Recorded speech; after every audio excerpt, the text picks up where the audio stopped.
കൃപ ഞങ്ങളെ ബലപ്പെടുത്തുന്നതിനായി സ്തോത്രം ചെയ്യുന്നു കർത്താവെ. ലോകം അതിൻ്റെ അവസാന നിമിഷങ്ങളിലേക്കും അവസാന കാലഘട്ടങ്ങളിലേക്കൊക്കെ നീങ്ങുമ്പോൾ കർത്താവെ, നിന്റെ സഭയാകുന്ന ഓരോ പ്രിയപ്പെട്ടവരെയും കർത്താവെ ആത്മാവിൽ പണിയുമാറാകേണ്ടതിനായി പ്രാർത്ഥിക്കുന്നു. ഇന്ന് കർത്താവെ, ഈ പകൽ നേരം അപ്പാ നിന്റെ സന്നിധിയിൽ ഞങ്ങൾ ഉപവാസത്തോടു കൂടി ആയിരിക്കുമ്പോൾ അപ്പാ ഞങ്ങൾക്ക് വേണ്ടി അങ്ങ് പുതുവഴികളെ അപ്പം അങ്ങ് തുറക്കണമേ. അപ്പാ ഞങ്ങളെ ബലപ്പെടുത്തണമേ. അപ്പാ നിനക്ക് പ്രയോജനമുള്ള കർത്താവെ മക്കളായി ഞങ്ങളെ തീർക്കുവാൻ തക്കവണ്ണം ഇടപെടണമേ എന്ന് പ്രാർത്ഥിക്കുന്നു. ദൂരത്തും ചാരത്തുമായി കർത്താവെ ഹല്ലേലൂയ വചനം കേട്ടുകൊണ്ടിരിക്കുന്ന എല്ലാ പ്രിയപ്പെട്ടവരെ സമർപ്പിച്ച് പ്രാർത്ഥിക്കുന്നു. ബലപ്പെടുത്തണം, ശക്തീകരിക്കണമേ. അപ്പാ യേശുവെ, നിന്റെ കരത്തിലേക്ക് താഴ്ത്തി സമർപ്പിക്കുന്നു. ഇന്ന് പകൽ നേരം ഞങ്ങളുടെ ആത്മാവിന് വേണ്ടതിനെ കരുത് ദൈവത്തിന്റെ മഹത്വമുള്ള കൃപ ഇന്ന് പകൽ നേരം വ്യാപരിക്കണമേ. പ്രാർത്ഥന കേട്ടതിനായി സ്തോത്രം. കൃപ ചെയ്യണം, ബലപ്പെടുത്തണം. യേശു ക്രിസ്തുവിന്റെ നാമത്തിൽ തന്നെ ആമേൻ. ദൈവനാമത്തിന് മഹത്വം ഉണ്ടാകട്ടെ. ഇന്ന് പകൽ നേരം വീണ്ടും ദൈവസന്നിധിയിലേക്ക് അടുത്തു വരുവാൻ കർത്താവ് കൃപ ചെയ്തതിനെ ഓർത്ത് ദൈവത്തെ മഹത്വപ്പെടുത്തുന്നു. കർത്താവിന്റെ വലിയ കൃപ നമ്മുടെ നടുവിലുണ്ടല്ലോ. സ്വതം നമുക്ക് ദൈവസന്നിധിയിൽ നമുക്ക് സമയം കളയാം. നമുക്ക് വേഗം തന്നെ നമുക്ക് ദൈവവചനത്തിലേക്ക് നമുക്ക് പ്രവേശിക്കാം. സ്വതന്ത്രം ഇന്ന് പകൽ നേരം പല വചനങ്ങളും എൻ്റെ ഹൃദയത്തിൽ സ്വർഗത്തിലെ ദൈവം തരുന്നു. എങ്കിലും നമുക്ക് നമ്മുടെ ചിന്തയ്ക്കായിട്ട് ആലോചനയ്ക്കായിട്ട് നമുക്ക് സ്തോത്രം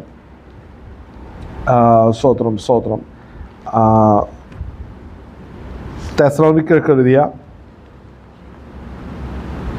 1-ാം ലേഖനം അതിൻ്റെ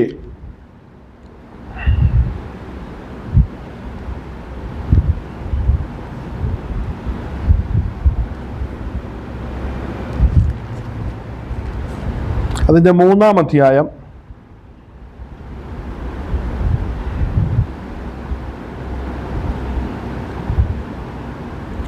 4-ാം അധ്യായം അതിൻ്റെ 4-ാം വാക്യം മുതൽ നമുക്കൊന്ന് വായിക്കാം.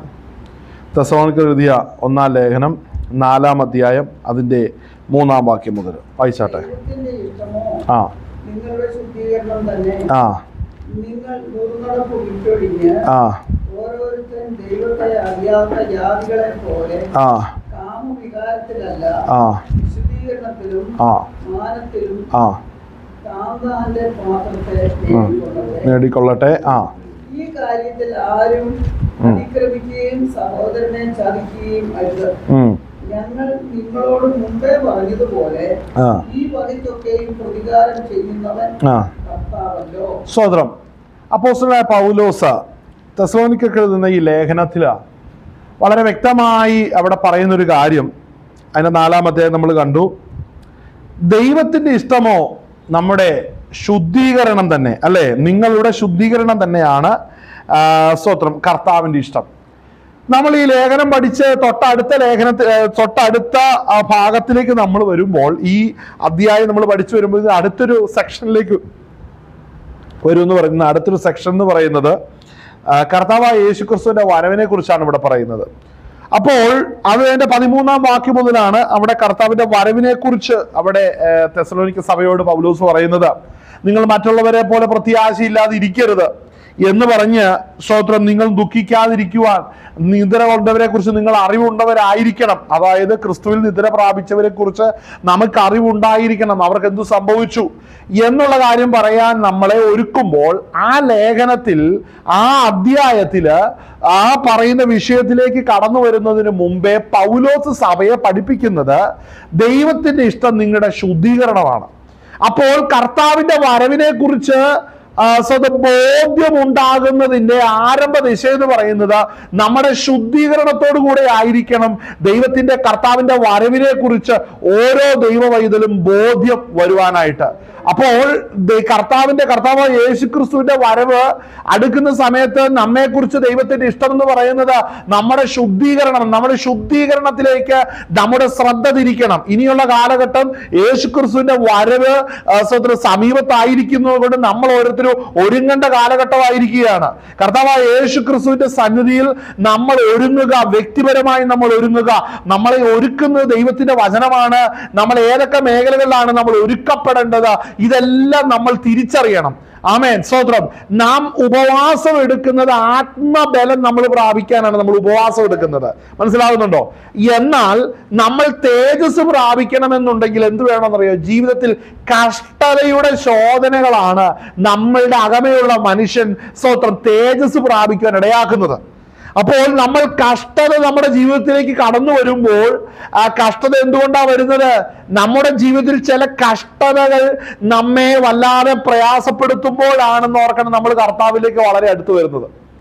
ആമേൻ, ഹല്ലേലൂയ. കഷ്ടതകൾ വരുമ്പോൾ അതിന്റെ പിന്നിൽ ദൈവത്തിന് വലിയൊരു പദ്ധതിയുണ്ട്. ഹല്ലേലൂയ. നമ്മൾ മനസ്സിലാക്കണം, നമ്മളത് വായിക്കുന്ന കൂടെ നമുക്ക് 2-3 ഭാഗം നമുക്ക് അതിനോട് അറ്റാച്ച് ചെയ്ത് നമുക്ക് ക്രോസ് ചെയ്ത് നമുക്ക് ഒന്ന് ചിന്തിക്കേണ്ടതുണ്ട്. പത്രോസ് എഴുതിയ 1-ാം ലേഖനം അതിന്റെ 3-ാം അധ്യായം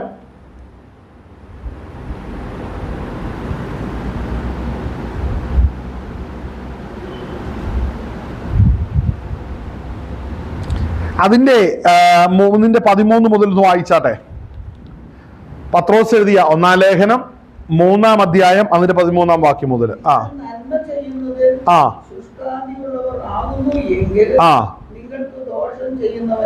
ഇവിടെ ശ്രദ്ധിക്കണം, പത്രോസ് ഇവിടെ പറയുന്ന ഒരു കാര്യമുണ്ട്. നിങ്ങൾ നന്മ ചെയ്യുകയാണെങ്കിൽ നിങ്ങൾക്ക് നേരെ ദോഷം പ്രവർത്തിക്കുന്നത് ആര്? ദൈവത്തിന്റെ ഇഷ്ടം നമ്മുടെ ശുദ്ധീകരണമാണ്. അപ്പോൾ ജീവിതത്തിൽ, ക്രിസ്തീയ ജീവിതത്തിൽ പ്രതീക്ഷിക്കാത്ത തിക്ത അനുഭവങ്ങൾ പലതും കടന്നു വരുന്നതിന്റെ പിന്നിൽ മനഃപൂർവ്വമായി നമ്മളെ ഉപദ്രവിക്കുന്ന പല വിഷയങ്ങളുണ്ട്, തീർച്ചയായിട്ടും ഉണ്ട്. അപ്പോൾ ഇവിടെ പത്രോസ് പറയുന്നൊരു കാര്യം വളരെ ശ്രദ്ധിക്കേണ്ടത്. ഇവിടെ പറയുന്നത്, നിങ്ങൾ നന്മ ചെയ്യുകയിൽ ശുഷ്കാന്തി ഉള്ളവർ ആകുന്നുവെങ്കിൽ നിങ്ങൾക്ക് ദോഷം ചെയ്യുന്നത് ആര്? അടുത്ത വാക്യം.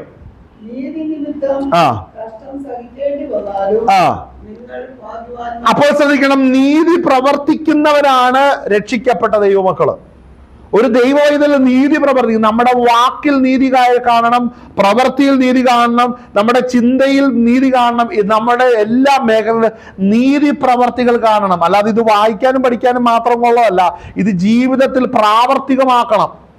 മനസ്സിലാകുന്നുണ്ടോ? നമ്മുടെ ജീവിതത്തിൽ ഇത് പ്രാവർത്തികമാക്കണം. എൻ്റെ പ്രവൃത്തി നീതിയുള്ളതാണോ, എൻ്റെ ചിന്തകൾ നീതിയുള്ളതാണോ എന്നുള്ളത് നമ്മൾ വളരെ ശ്രദ്ധയോടുകൂടെ നമ്മൾ പഠിച്ചേ മതിയാകത്തുള്ളൂ. ആമേൻ, ഹല്ലേലൂയ. ആ ഭാഗം ശ്രദ്ധിക്കണം. അവരുടെ ഭീഷണികൾ അടുത്ത വാക്യം വായിക്കും, നീതി നിമിത്തം കഷ്ടം സഹിക്കേണ്ടി വന്നാലും നിങ്ങൾ അടുത്ത് അരുത്.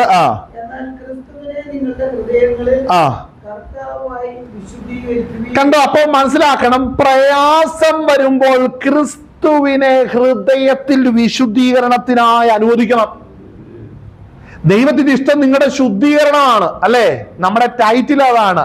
കർത്താവിന്റെ ഇഷ്ടമോ നമ്മുടെ ശുദ്ധീകരണമാണ്. നാം പ്രതിസന്ധിയിലൂടെ കടന്നു പോകുമ്പോൾ ക്രിസ്തുവിന്റെ ഹൃദയത്തിൽ അനുവാദം കൊടുക്കണം. നമ്മുടെ ജീവിതത്തിലെ ഏറ്റവും വലിയ പ്രശ്നം എന്താണെന്നറിയാവോ? നമ്മൾ പ്രശ്നത്തിൽ വരുമ്പോൾ നമ്മൾ തന്നെ അത് ഡീല് ചെയ്യാൻ പോകുന്നതാണ് ഏറ്റവും വലിയ പ്രതിസന്ധി. നമ്മളത് കർത്താവിന്റെ സന്നിധിയിൽ കൊണ്ടുവരുന്നില്ല, കർത്താവിന്റെ കരത്തിലേക്ക് നമ്മൾ ഏൽപ്പിക്കുന്നില്ല. ശ്രദ്ധിച്ചോ? ഇവിടെ വചനം പറയുന്നത് എന്താണ്?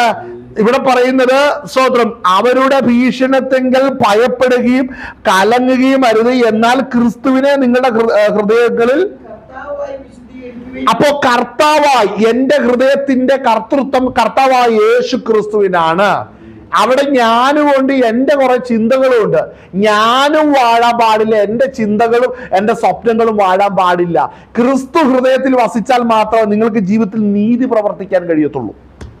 മനസ്സിലാവുന്നുണ്ടോ? നിങ്ങൾക്കൊരിക്കലും നീതി പ്രവർത്തിക്കാൻ കഴിയത്തില്ല. ക്രിസ്തുവിന്റെ നീതി വേണം നിങ്ങൾ അത് വെളിപ്പെടുത്തുവാനായിട്ട്. ആമേൻ, ഹല്ലേലൂയ. വായിച്ചെടുത്ത ഭാഗം വായിച്ചേ. നിങ്ങളിലുള്ള പ്രത്യാശയെക്കുറിച്ച് ന്യായം ചോദിക്കുന്ന ഏവനോടും സൗമ്യതയും ഭയഭക്തിയും കൊണ്ട് പ്രതിവാദം പറയുവാൻ എപ്പോഴും ഒരുങ്ങിയിരിക്കും. മനസ്സിലാക്കണം, നമ്മുടെ ജീവിതത്തിലും ഈ പോരാട്ടം എന്ന് പറയുമ്പോൾ മറ്റൊരു വ്യക്തി നമ്മുടെ വിശ്വാസത്തെ ചോദ്യം ചെയ്യുന്ന അനുഭവങ്ങൾ കടന്നു വരും. ആമേൻ, ഹല്ലേലൂയ. നീ എന്താ പ്രാർത്ഥിച്ചിട്ട്, നിനക്കെന്നാ പ്രത്യേകത, നീ പോയിട്ട് എന്നാ നേടി, ഇങ്ങനെയുള്ള ചോദ്യങ്ങളെല്ലാം നമ്മോട് ഉണ്ടെങ്കിൽ നമുക്കൊരു കാര്യം മനസ്സിലാക്കാൻ, നമ്മൾ ട്രാക്കിലാണ്. ഒരു പ്രശ്നവും ഇല്ലെങ്കിൽ മനസ്സിലാക്കിക്കണം, നമുക്ക് എന്തോ കുഴപ്പമുണ്ട്. ഒന്നേ നമ്മൾ പ്രസന്റ് ചെയ്യുന്ന കർത്താവ് ശരിയല്ല, അല്ലെങ്കിൽ നമ്മൾ പോകുന്ന വഴി ശരിയല്ലെന്ന് മനസ്സിലാക്കിക്കോണം. നമ്മുടെ വിശ്വാസത്തിന് നേരെ ചോദ്യം ഉയർന്നാൽ മനസ്സിലാക്കണം നമ്മൾ ട്രാക്കിലാണ്. ഹല്ലേലൂയ. കാരണം കർത്താവ് പോയിടത്തൊക്കെയും കർത്താവ് ഇതേ ചോദ്യങ്ങളും വെല്ലുവിളികളും പരീശന്മാരുടെയും ശാസ്ത്രിമാരുടെയും വഴികളിൽ നിന്ന് കർത്താവ് നേരിട്ട് പുരോഹിതന്മാർ വളഞ്ഞിട്ടാക്രമിച്ചു, ഇല്ലേ? ചോദ്യ ശരങ്ങൾ എഴുന്നേൽപ്പിച്ചു. നമ്മളെ കാണുമ്പോൾ ഒന്നും ചോദിക്കാനില്ലെങ്കിൽ ചിന്തിച്ചോണം, നമ്മുടെ വിശ്വാസത്തെ കുറിച്ച് ആർക്കും വലിയൊരു ആരെയും അത് സ്വാധീനിച്ചിട്ടില്ല. ഹല്ലേലൂയ. നമ്മൾ മറ്റുള്ളവരെ സ്വാധീനിക്കണം. പത്രോസ് അങ്ങനെ ഒരു വ്യക്തിയായിരുന്നു, അല്ലേ? എവിടെ ചെല്ലുമ്പോഴും തന്റെ ചോദ്യത്തെ കുറിച്ച് മനസ്സിലാക്കണം. കർത്താവിനെ തള്ളി പറഞ്ഞിട്ട് പോയിരുന്നപ്പോ ഒരു ബാല്യക്കാരത്തി ചോദിച്ചു, കുന്തമൊക്കെ പിടിച്ച് നിൽക്കുന്നുണ്ടോ? യെരൂശലേമിൽ ചെന്നിട്ടുണ്ടെങ്കിൽ സ്ത്രീകളാണ് കുന്തവും പടച്ചട്ടയും പിടിച്ച് കാവൽ നിൽക്കുന്നത്. ഒരുത്തി ചോദിച്ച്, നിന്നെ കണ്ടിട്ട് നീ ആ നസറേനെ പോലെ ഉണ്ടല്ലോ, തച്ചന്റെ മകനെ പോലെയാണല്ലോ നിന്റെ സംസാരവും നോട്ടം കണ്ടിട്ട്, ഞാൻ അറിഞ്ഞിട്ടുമില്ല അവനെ കേട്ടിട്ടുമില്ലെന്ന് പറഞ്ഞു. മനസ്സിലാവുന്നുണ്ടോ? അവിടെ വെച്ച് പത്രോസിന് ഒരു കാര്യം മനസ്സിലായി. തൻ്റെ വിശ്വാസത്തിന് നേരെ ചോദ്യങ്ങൾ എഴുന്നേൽപ്പിക്കുമ്പോൾ അത് പറയുവാൻ, അതിനെ സ്തോത്രം ഫേസ് ചെയ്യാനാണ് ആദ്യം പഠിക്കേണ്ടത്. ഹല്ലേലൂയ. ആദ്യം പഠിക്കണം. മനസ്സിലാക്കണം, ഇവിടെ പദം നിനക്കിഷ്ടമുള്ളത് പോലെ എടുത്തു ചാടാനല്ല. ചിലർക്ക് എന്തെങ്കിലും ചോദിച്ചാൽ അങ്ങോട്ട് നമ്മുടെ നാട്ടുഭാഷ അങ്ങോട്ട് പിപ്പിരിയായിട്ട് ചിലർ നടക്കുന്നത്. അങ്ങനെയല്ല. പിടികിട്ടിയേ? ഇവിടെ ശ്രദ്ധിച്ചേ, ഞാനൊരു കാര്യം പറയാം. ഇവിടെ ദൈവത്തിന്റെ വചനം എന്താ പറയുന്നേ? നമ്മളോട് ചോദ്യം ചോദിക്കുമ്പോൾ നമ്മൾ ചിലരോടത്തിൽ ചോദിച്ച് ചിലരുടെ സുബോധം നഷ്ടപ്പെടുക, ചിലർക്ക് അങ്ങോട്ട് കൺട്രോൾ പോവുക. ചിലരുടെ എന്താ കൺട്രോൾ പോകാനൊന്നും പത്രോസ് പറഞ്ഞിട്ടില്ല. എങ്ങനെ വേണമെന്ന് അവിടെ കൃത്യമായിട്ട് പറഞ്ഞിട്ടുണ്ട്. നിന്നോട് ചോദ്യങ്ങൾ ചോദിക്കുമ്പോൾ നീ എങ്ങനെ അത് ഡീല് ചെയ്യണം അത് പറഞ്ഞിരിക്കുന്നത് എന്താണ്? നിങ്ങളുടെ പ്രത്യാശയെക്കുറിച്ച് ന്യായം ചോദിക്കുന്ന ഏവനോടും. അടുത്തത് 15. വായിച്ചേ.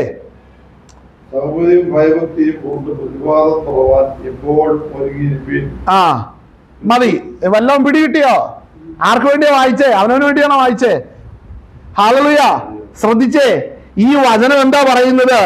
ഒരു കർത്താവിന്റെ പദ്ധതി പ്രകാരം നടക്കുന്നതാണെങ്കിൽ ചോദ്യങ്ങൾ വരുമ്പോൾ എങ്ങനെയാ മറുപടി പറയേണ്ടത്? സൗമ്യതയോടെ. ചിലർക്ക് പെട്ടെന്ന് എനിക്ക് അങ്ങ് ഭയങ്കര നീ വെട്ടുപോത്ത് പോലെ നിൽക്കും ചിലര്. മനസ്സിലായോ? സൗമ്യതയും ഭയഭക്തിയും പൂണ്ട് പ്രതിവാദം പറയുവാൻ എപ്പോഴും ചിലർ ഒരുങ്ങിയിരിപ്പുണ്ട്. ഈ പറയുന്ന ഒന്നുമില്ല. ഒരുക്കമുണ്ട്, ഈ പറയുന്ന ഒന്നുമില്ല ലൈഫില്. എങ്ങനെ വേണം? ഹല്ലേലൂയ. സൗമ്യതയാണ് ഒന്നാമതായിട്ട് വേണ്ടത്. ഹല്ലേലൂയ. അപ്പോൾ മനസ്സിലാക്കണം, രംഗം മോശമാ, അതുകൊണ്ടാണ് ഇങ്ങനെ എഴുതിയിരിക്കുന്നത്. ഒരു ദൈവോഹിതൽ ചെന്ന് നേരിടുവാനിരിക്കുന്ന മേഖല വളരെ മോശമായ പശ്ചാത്തലമാണ്. അതിനെ ഡീല് ചെയ്യുവാനാണ് ദൈവത്തിന്റെ ആത്മാവ് ഒരുവനെ ബലപ്പെടുത്തുന്നതെങ്കിൽ, ഹല്ലേലൂയ, സൗമ്യത ജീവിതത്തിൽ ഉണ്ടെങ്കിലേ പ്രതിവാദത്തിന് പോകാൻ പാടുള്ളൂ. ചിലർക്ക് സൗമ്യത ജീവിതത്തിലില്ല. അപ്പോൾ സൗമ്യത വരണമെന്നുണ്ടെങ്കിൽ, ഭയഭക്തിയും പ്രത്യാശയൊക്കെ ജീവിതത്തിൽ വരണമെങ്കിൽ ക്രിസ്തുവിന്റെ ഹൃദയത്തിൽ അനുവാദം ഉണ്ടായിരിക്കണം. ക്രിസ്തു ഹൃദയത്തിൽ ഉണ്ടെങ്കിലേ നിനക്ക് ആ സമാധാനം അനുഭവിക്കാൻ കഴിയത്തുള്ളൂ. ഇന്ന് ഒത്തിരി പേരുടെ വിഷയം എന്നാണെന്നറിയാവോ? സഭയ്ക്കകത്ത് നടക്കുന്ന മിക്ക വഴക്കിന്റെയും കാരണം എന്നാണെന്നറിയാവോ? ജീവിതത്തിൽ സമാധാനമില്ല. വ്യക്തിപരമായ ജീവിതത്തിൽ സമാധാനമില്ല. എന്നിട്ട് പ്രശ്നങ്ങൾ വരുമ്പോൾ അസഹിഷ്ണുത കാരണം അവിടെ ആകെ കലങ്ങുകയാണ്. എന്താണ്? വ്യക്തിപരമായ ജീവിതത്തിൽ ഒരു വ്യക്തിക്ക് സമാധാനമില്ലെങ്കിൽ അവൻ സഭയ്ക്കകത്തായാലും ശരി സ്വർഗത്തിലായാലും ശരി അവൻ കലക്കം ഉണ്ടാക്കും. എന്താണ് ആ വാക്യം വായിക്കുന്നത്? അതിന്റെ 14 അവസാനം വായിക്കുന്നത്, എന്നാൽ ക്രിസ്തുവിനെ നിങ്ങളുടെ ഹൃദയങ്ങളിൽ കർത്താവായി വിശുദ്ധീകരിക്കുവിൻ. കർത്താവിന്റെ ഹൃദയത്തിൽ ഭയമുള്ളൊരു വ്യക്തിയാണെങ്കിൽ ഒരിക്കലും പുറമെ ഒരു കലക്കത്തിനായിട്ട് ചെല്ലത്തില്ല. അപ്പോൾ എവിടെ എന്ത് സംഭവിച്ചു? ഹല്ലേലൂയ. പല കാര്യങ്ങളും സംസാരിക്കുമ്പോൾ തന്നെ കലഹം ഉണ്ടാകുന്നതിന് കാരണം വ്യക്തിപരമായ ജീവിതത്തിൽ ക്രിസ്തുവിന്റെ ഹൃദയത്തിൽ ഇടമില്ലാത്തത് കൊണ്ടാണ് സമാധാനമില്ലാത്തത്. അനേകർ ഇന്ന് വെറുതെ കരയുകയും ഭാരപ്പെടുകയും ചെയ്യുന്ന എന്തുകൊണ്ടാണെന്നറിയാവോ? ക്രിസ്തു ഹൃദയത്തിലില്ല.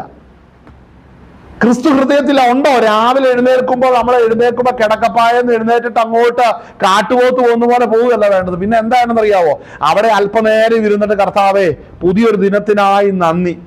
കർത്താവിന്റെ ഹൃദയത്തിൽ ഉണ്ടോ? കർത്താവെ ഞാൻ ഇന്ന് ഈ കിടക്ക വിട്ട് എഴുന്നേൽറ്റ് ഞാൻ ഇന്ന് പല വഴികളിലും പോവുകയാണ്. നീ എൻ്റെ വഴികളെ നിയന്ത്രിക്കുവാൻ ഞാൻ സമർപ്പിക്കുന്നു. ചിലർക്ക് അനുഭവമൊന്നുമില്ല. ഞാൻ പറയാം, പരിശുദ്ധാത്മ അഭിഷേകമില്ലാതെ അല്ലെങ്കിൽ ആത്മനിറവില്ലാതെയാണ് നിങ്ങൾ ഇരിക്കുന്നതെങ്കിൽ ഞാൻ പറയാം, ക്രിസ്തുവിന് നിങ്ങൾ സ്ഥാനമൊന്നും കൊടുക്കുന്നില്ല. ആമേൻ.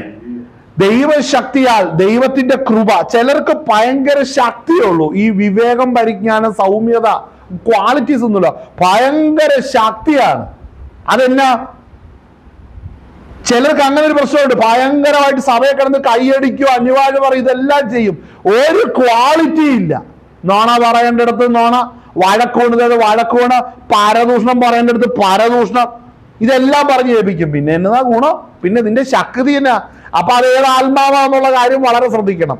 ഇവിടെ ശ്രദ്ധിക്കേണ്ട ഒരു കാര്യം, പ്രതിസന്ധി വരുമ്പോൾ, വെല്ലുവിളി അനുഭവിക്കുമ്പോൾ അതിന്റെ നടുവിൽ എങ്ങനെയായിരിക്കണമെന്ന് വ്യക്തമാക്കി തരുന്നതാണ് ഈ ഭാഗം. ആമേൻ. ഹല്ലേലൂയ. ഒന്ന് വായിച്ചേ. നിങ്ങളിലുള്ള പ്രത്യാശയെക്കുറിച്ച് ന്യായം ചോദിക്കുന്ന ഏവരോടും സൗമ്യതയും ഭയഭക്തിയും കൊണ്ട് പ്രതിവാദം പറയുവാൻ എപ്പോഴും ഒരുങ്ങിയിരിക്കുവിൻ. ക്രിസ്തുവിൽ നിങ്ങൾക്കുള്ള നല്ല നടപ്പിനെ ദൂഷിക്കുന്നവർ. കണ്ടോ, ഇവിടെ ശ്രദ്ധിക്കണം. പൗലോസ് ഇവിടെ ഉയർത്തുന്ന ആരാന്നറിയാവോ? ക്രിസ്തുവേശുവിൽ നിങ്ങളുടെ നല്ല നടപ്പിനെ, നല്ല നടപ്പല്ലാത്ത ദൂഷികളുണ്ട്, നല്ല നടപ്പല്ലാത്ത ദൂഷികൾ അല്ലേ?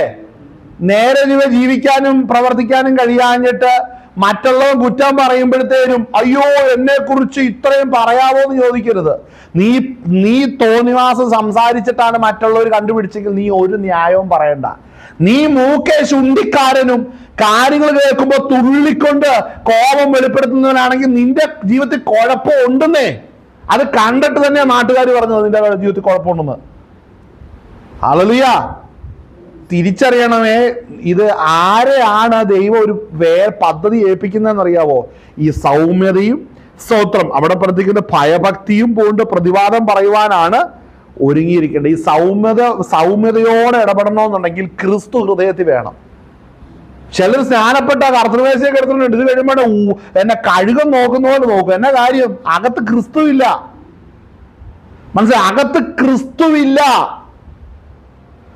കഴിഞ്ഞ ദിവസം കണ്ട വളരെ വിചിത്രമായ കാഴ്ച എന്താ? സഭയ്ക്കകത്ത് കാണുന്ന പാസ്റ്റർ അവിടെ കിടന്ന് പറയുന്നു, വേറൊരു വിശ്വാസി അവിടെ കിടന്ന് അങ്ങോട്ടും ഇങ്ങോട്ടും ചാടുന്നു.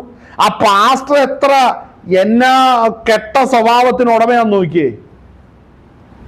എത്രത്തോളം കഠിനമായ ഒരു മനുഷ്യനാണത്. കാര്യം ആ വ്യക്തി അങ്ങനെ ഒരു മനുഷ്യനെ കലക്കി വിട്ടിട്ട് ആ വ്യക്തി സൂപ്പറായിട്ട് നിന്ന് ആരാധിക്കുക. അങ്ങനെ സ്വർഗത്തിൽ പോകാൻ നിൽക്കുക. ഇവൻ എവിടെ പോയാലും കുഴപ്പമില്ല. മനസ്സിലാക്കണം, നടത്തുന്നവൻ ആ രീതിയിൽ പോയ ഒട്ടും ശരിയാകത്തില്ല. പക്ഷെ ഒരു കാര്യമുണ്ടേ, നീ വഴിതെറ്റാൻ പാടില്ല. നടത്തുന്നവനെ ഉത്തരവാദിത്വം സ്വർഗം കൊടുത്തു. നീ വഴിതെറ്റാൻ ആരാ പറഞ്ഞേ? അപ്പോൾ ഒരു കാര്യമുണ്ട്, ഒത്തിരി പേര് വർഷങ്ങളായി വിശ്വാസത്തിൽ വന്നിട്ടും ഉപദേശമോ ആത്മീക ജീവിതത്തിന്റെ അടിസ്ഥാനമോ ഇന്നും അറിയാൻ മേലാതെ ജീവിക്കുന്നവരുണ്ട്. എങ്ങനെയാ ജീവിക്കേണ്ടതെന്ന് അറിയാൻ മേലാത്തവരുണ്ട്. മനസ്സിലാവുന്നുണ്ടോ? ജീവിതത്തിൽ എങ്ങനെ ജീവിക്കണം, എൻ്റെ ആ ജീവിതം എങ്ങനെ ആയിരിക്കണം എന്നുള്ളതിനെ കുറിച്ച് ഹല്ലേലൂയ വചനപ്രകാരമുള്ള ഗ്രാഹ്യമില്ലാത്തവരാ ബഹുഭൂരിപക്ഷവും.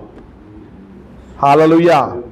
അപ്പോൾ എന്താ ഇവിടെ പറയുന്നത്? ക്രിസ്തുവിൽ നിങ്ങളുടെ നല്ല നടപ്പിനെ ദുഷിക്കുന്നവർ നിങ്ങളെ പഴിച്ചു പറയുന്നതിൽ ലജ്ജിക്കേണ്ടതിന് നല്ല മനസാക്ഷിയുള്ളവരായി. അപ്പൊ അടുത്തത് ശ്രദ്ധിക്കണം, സൗമ്യതയുള്ള ഹൃദയം പറഞ്ഞു കഴിഞ്ഞാൽ അടുത്ത കാര്യം പറഞ്ഞാണ് നല്ല മനസാക്ഷി. അപ്പൊ നിങ്ങളെ സൂക്ഷിക്കണമെന്നുണ്ടെങ്കിൽ ആദ്യം വേണ്ടത് നല്ല മനസാക്ഷിയാണ്. നല്ല മനസാക്ഷി ഉണ്ടോ? ഹല്ലേലൂയ. നല്ല മനസാക്ഷി ഉണ്ടോ? ഞാനൊരു കാര്യം ചോദിക്കട്ടെ, നിങ്ങളുടെ പ്രവർത്തികളിൽ എവിടെയെങ്കിലും ഒരു കുഴപ്പം പറ്റിയ നിങ്ങളുടെ ഉള്ളത്തിൽ നിങ്ങളുടെ മനസാക്ഷി നിങ്ങളെ കുത്തുന്നുണ്ടോ? നീ ചെയ്തത് ശരിയല്ല, നീ പറഞ്ഞത് ശരിയല്ല, നീ ഈ ചെയ്തു കൂട്ടിയത് വലിയ തെറ്റാണ്, ഇപ്പോൾ തന്നെ അതിന് ക്രമീകരണം വരുത്തണം എന്ന് നിങ്ങളുടെ മനസാക്ഷി നിങ്ങളെ കുറ്റം വിധിക്കുന്നില്ല, നിങ്ങൾ പെന്തക്കോസുകാരായിട്ട് ഇന്നും ഇരിക്കുന്നതെങ്കിൽ ശ്രദ്ധിച്ചോണേ, വലിയ കുഴപ്പമുണ്ട്. ഹല്ലേലൂയ. ചിലർ എന്ത് ചെയ്തിട്ട് സുഖമായിട്ട് പോവുകയാണ്. ഹല്ലേലൂയ. അത് ഏറ്റവും കൂടുതൽ കാണുന്നത് പ്രായമുള്ളവർക്കാണ്. അവർ ഈ എന്താ പറയുന്നത്, പ്രായം എത്തുന്നോറും മൂക്കുന്നോറും വിളഞ്ഞോണ്ടിരിക്കുക. മനസ്സിലാവുന്നുണ്ടോ? എന്തുകൊണ്ടാണ് ഇത് പറയുന്നേ? ജീവിതത്തിൽ ഫലം ഉണ്ടായിരിക്കണം. മനസ്സിലാവുന്നുണ്ടോ? ഞാൻ പറയട്ടെ, നിങ്ങളുടെ വ്യക്തിപരമായ ജീവിതത്തിൽ നിങ്ങൾ എന്തെങ്കിലും ഒരു തെറ്റ് ചെയ്താൽ, നിങ്ങൾ ചെയ്തത് തെറ്റാന്ന് നിങ്ങൾക്ക് ബോധ്യം വരുന്നുണ്ടോ? ഉണ്ടോ? ചിലർക്ക് വിശ്വാസത്തിൽ വന്ന് ഇത്രയും വർഷമായിട്ട് ഒരു തെറ്റ് ചെയ്താൽ മനസാക്ഷി കുത്താത്തവരെ ഞാൻ കാണിച്ചു തരാം. മനസാക്ഷി കുത്തത്തില്ല. അവർ ചെയ്ത് ഒരിക്കലും തെറ്റാന്ന് ഒരിക്കലും പരസ്യമായിട്ട് അംഗീകരിക്കുകയോ പറയുകയോ തിരിയുകയോ ചെയ്യത്തില്ല. വിശ്വാസിയാ. ആരെക്കുറിച്ചാ പറയുന്നത്? ചിലപ്പോൾ നിങ്ങളെ കുറിച്ചായിരിക്കും. ജീവിതത്തിൽ ഒരു കുറവുണ്ടെങ്കിൽ അത് ഒരിക്കലും ഏറ്റു പറയത്തില്ല. അപ്പൊ മനസാക്ഷി ഉണ്ടോ? ചിന്തിക്കണം. വളരെ ചിന്തിക്കേണ്ട കാര്യമാണ്. കാര്യം സ്വർഗത്തിൽ പോകാൻ ഇരിക്കുകയല്ലേ. സ്വർഗം എന്ന് പറഞ്ഞാൽ നരകത്തിന്റെ ഹെഡിങ്ങുള്ളതല്ല സ്വർഗം. ഹല്ലേലൂയ. സ്തോത്രം. നിങ്ങൾ ഇരുന്ന് പ്രാർത്ഥിക്കുമ്പോൾ നിങ്ങളുടെ മനസാക്ഷി നിങ്ങളെ ദുഃഖം. നീ പറഞ്ഞത് നുണയല്ലേ? നീ പക്ഷപാതം ചെയ്തില്ലേ സംസാരിച്ചത്? യാഥാർത്ഥ്യമല്ലല്ലോ പറയും. നിന്റെ ഭാഗം ജയിക്കാൻ വേണ്ടി നീ സ്വന്തം നുണ പറഞ്ഞതല്ലേ എന്ന് നീ നുണ പറഞ്ഞതാണെങ്കിൽ നിന്നോട് ഇടപെടാറുണ്ടോ? അത് നീ ചെയ്തെല്ലാം ശരിയാ, നീ ചെയ്തെല്ലാം ശരിയാ, നീ ചെയ്തതിൽ ഒരു തെറ്റുമില്ല. ഇതാണ് നിങ്ങൾ കേൾക്കുന്നെങ്കിൽ വലിയ ലൂസിഫർ നിന്റെ ജീവിതത്തിലുണ്ട്. മനസ്സിലായോ? വലിയ ഭൂതം നിന്റെ ഹൃദയത്തിൽ ഇരിപ്പുണ്ട്. ആ ഭൂതം ഒരിക്കലും നീ ചെയ്ത കുറ്റത്തെ ഒരിക്കലും തെറ്റാന്ന് പറയില്ല. പരിശുദ്ധാത്മാവ് മാത്രമാ ജീവിതത്തിൽ കുറവുകൾ വന്നാൽ തെറ്റാന്ന് പറയത്തുള്ളൂ. മനസ്സിലാവുന്നുണ്ടോ? ഹല്ലേലൂയ. കരങ്ങൾ ദൈവത്തെ മഹത്വപ്പെടുത്തിയാട്ടെ. ഹല്ലേലൂയ. കൈപൊക്കി സ്തോത്രം ചെയ്യുന്നതിന് കുഴപ്പമൊന്നുമില്ല, പക്ഷെ വചനം അനുസരിക്കണം. അടുത്ത് വായിച്ചേ. നിങ്ങൾ കഷ്ടം സഹിക്കണം എന്ന് ദൈവഹിതമെങ്കിൽ തിന്മ ചെയ്തിട്ടല്ല നന്മ ചെയ്തിട്ട് സഹിക്കുന്നത് ഏറ്റവും നന്ന്. സ്തോത്രം. അവിടെ വായിക്കുന്നത് കേട്ടോ. സ്തോത്രം. നിങ്ങൾ കഷ്ടം സഹിക്കണമെന്ന് ദൈവഹിതമെങ്കിൽ തിന്മ ചെയ്തിട്ടല്ലെന്നേ. നമുക്ക് എപ്പോഴും സംഭവിക്കും മനസാക്ഷി. നിങ്ങളെല്ലാം ശ്രദ്ധിക്കണം. ക്രിസ്ത്യ ജീവിതത്തിലാണ് നിങ്ങളുടെ മനസാക്ഷി സൂക്ഷിച്ചോണം കേട്ടോ. മനസാക്ഷി സൂക്ഷിച്ചോണം. ഒത്തിരി പേര് മനസാക്ഷി നിങ്ങൾ തെറ്റാന്ന് പറയില്ല. ആർക്കും സ്തോത്രം അനുതാപം എന്ന് പറഞ്ഞിട്ടുണ്ടെങ്കിൽ സ്തോത്രം മാനസാന്തരത്തിനായി ദുഃഖിക്കുന്നില്ല. മനസ്സിലാവുന്നുണ്ടോ? അനുതാപം വരാത്ത ദുഃഖം മാനസാന്തരത്തെ ഉളവാക്കണം. ഹല്ലേലൂയ. ഞാൻ ചെയ്തത് ശരിയായില്ല, ഞാൻ ആ പറഞ്ഞത് ശരിയായില്ല, ഞാൻ പൊതുസംശയത്തെ അങ്ങനെ സംസാരിച്ചത് വളരെ തെറ്റായിപ്പോയി. ചിലരെ സംബന്ധിച്ചെന്ന് പറഞ്ഞാൽ ഞാൻ ചെയ്തതേ ശരി, ഞാൻ പറഞ്ഞതേ ശരി, ബാക്കി എല്ലാവരും തെറ്റാണ്. നിങ്ങളെ രക്ഷിക്കണമെന്നുണ്ട് നീ സ്വർഗത്തിലേക്ക് നോക്കി വിളിച്ചോ. ഒരു കാര്യം ഞാൻ പറയാം, നീ കാഹളത്തിന്റെ അല്പം പോലും ശബ്ദം കേൾക്കില്ല. ഹല്ലേലൂയ. ആരാ സ്വർഗത്തിൽ പോകുന്നേ?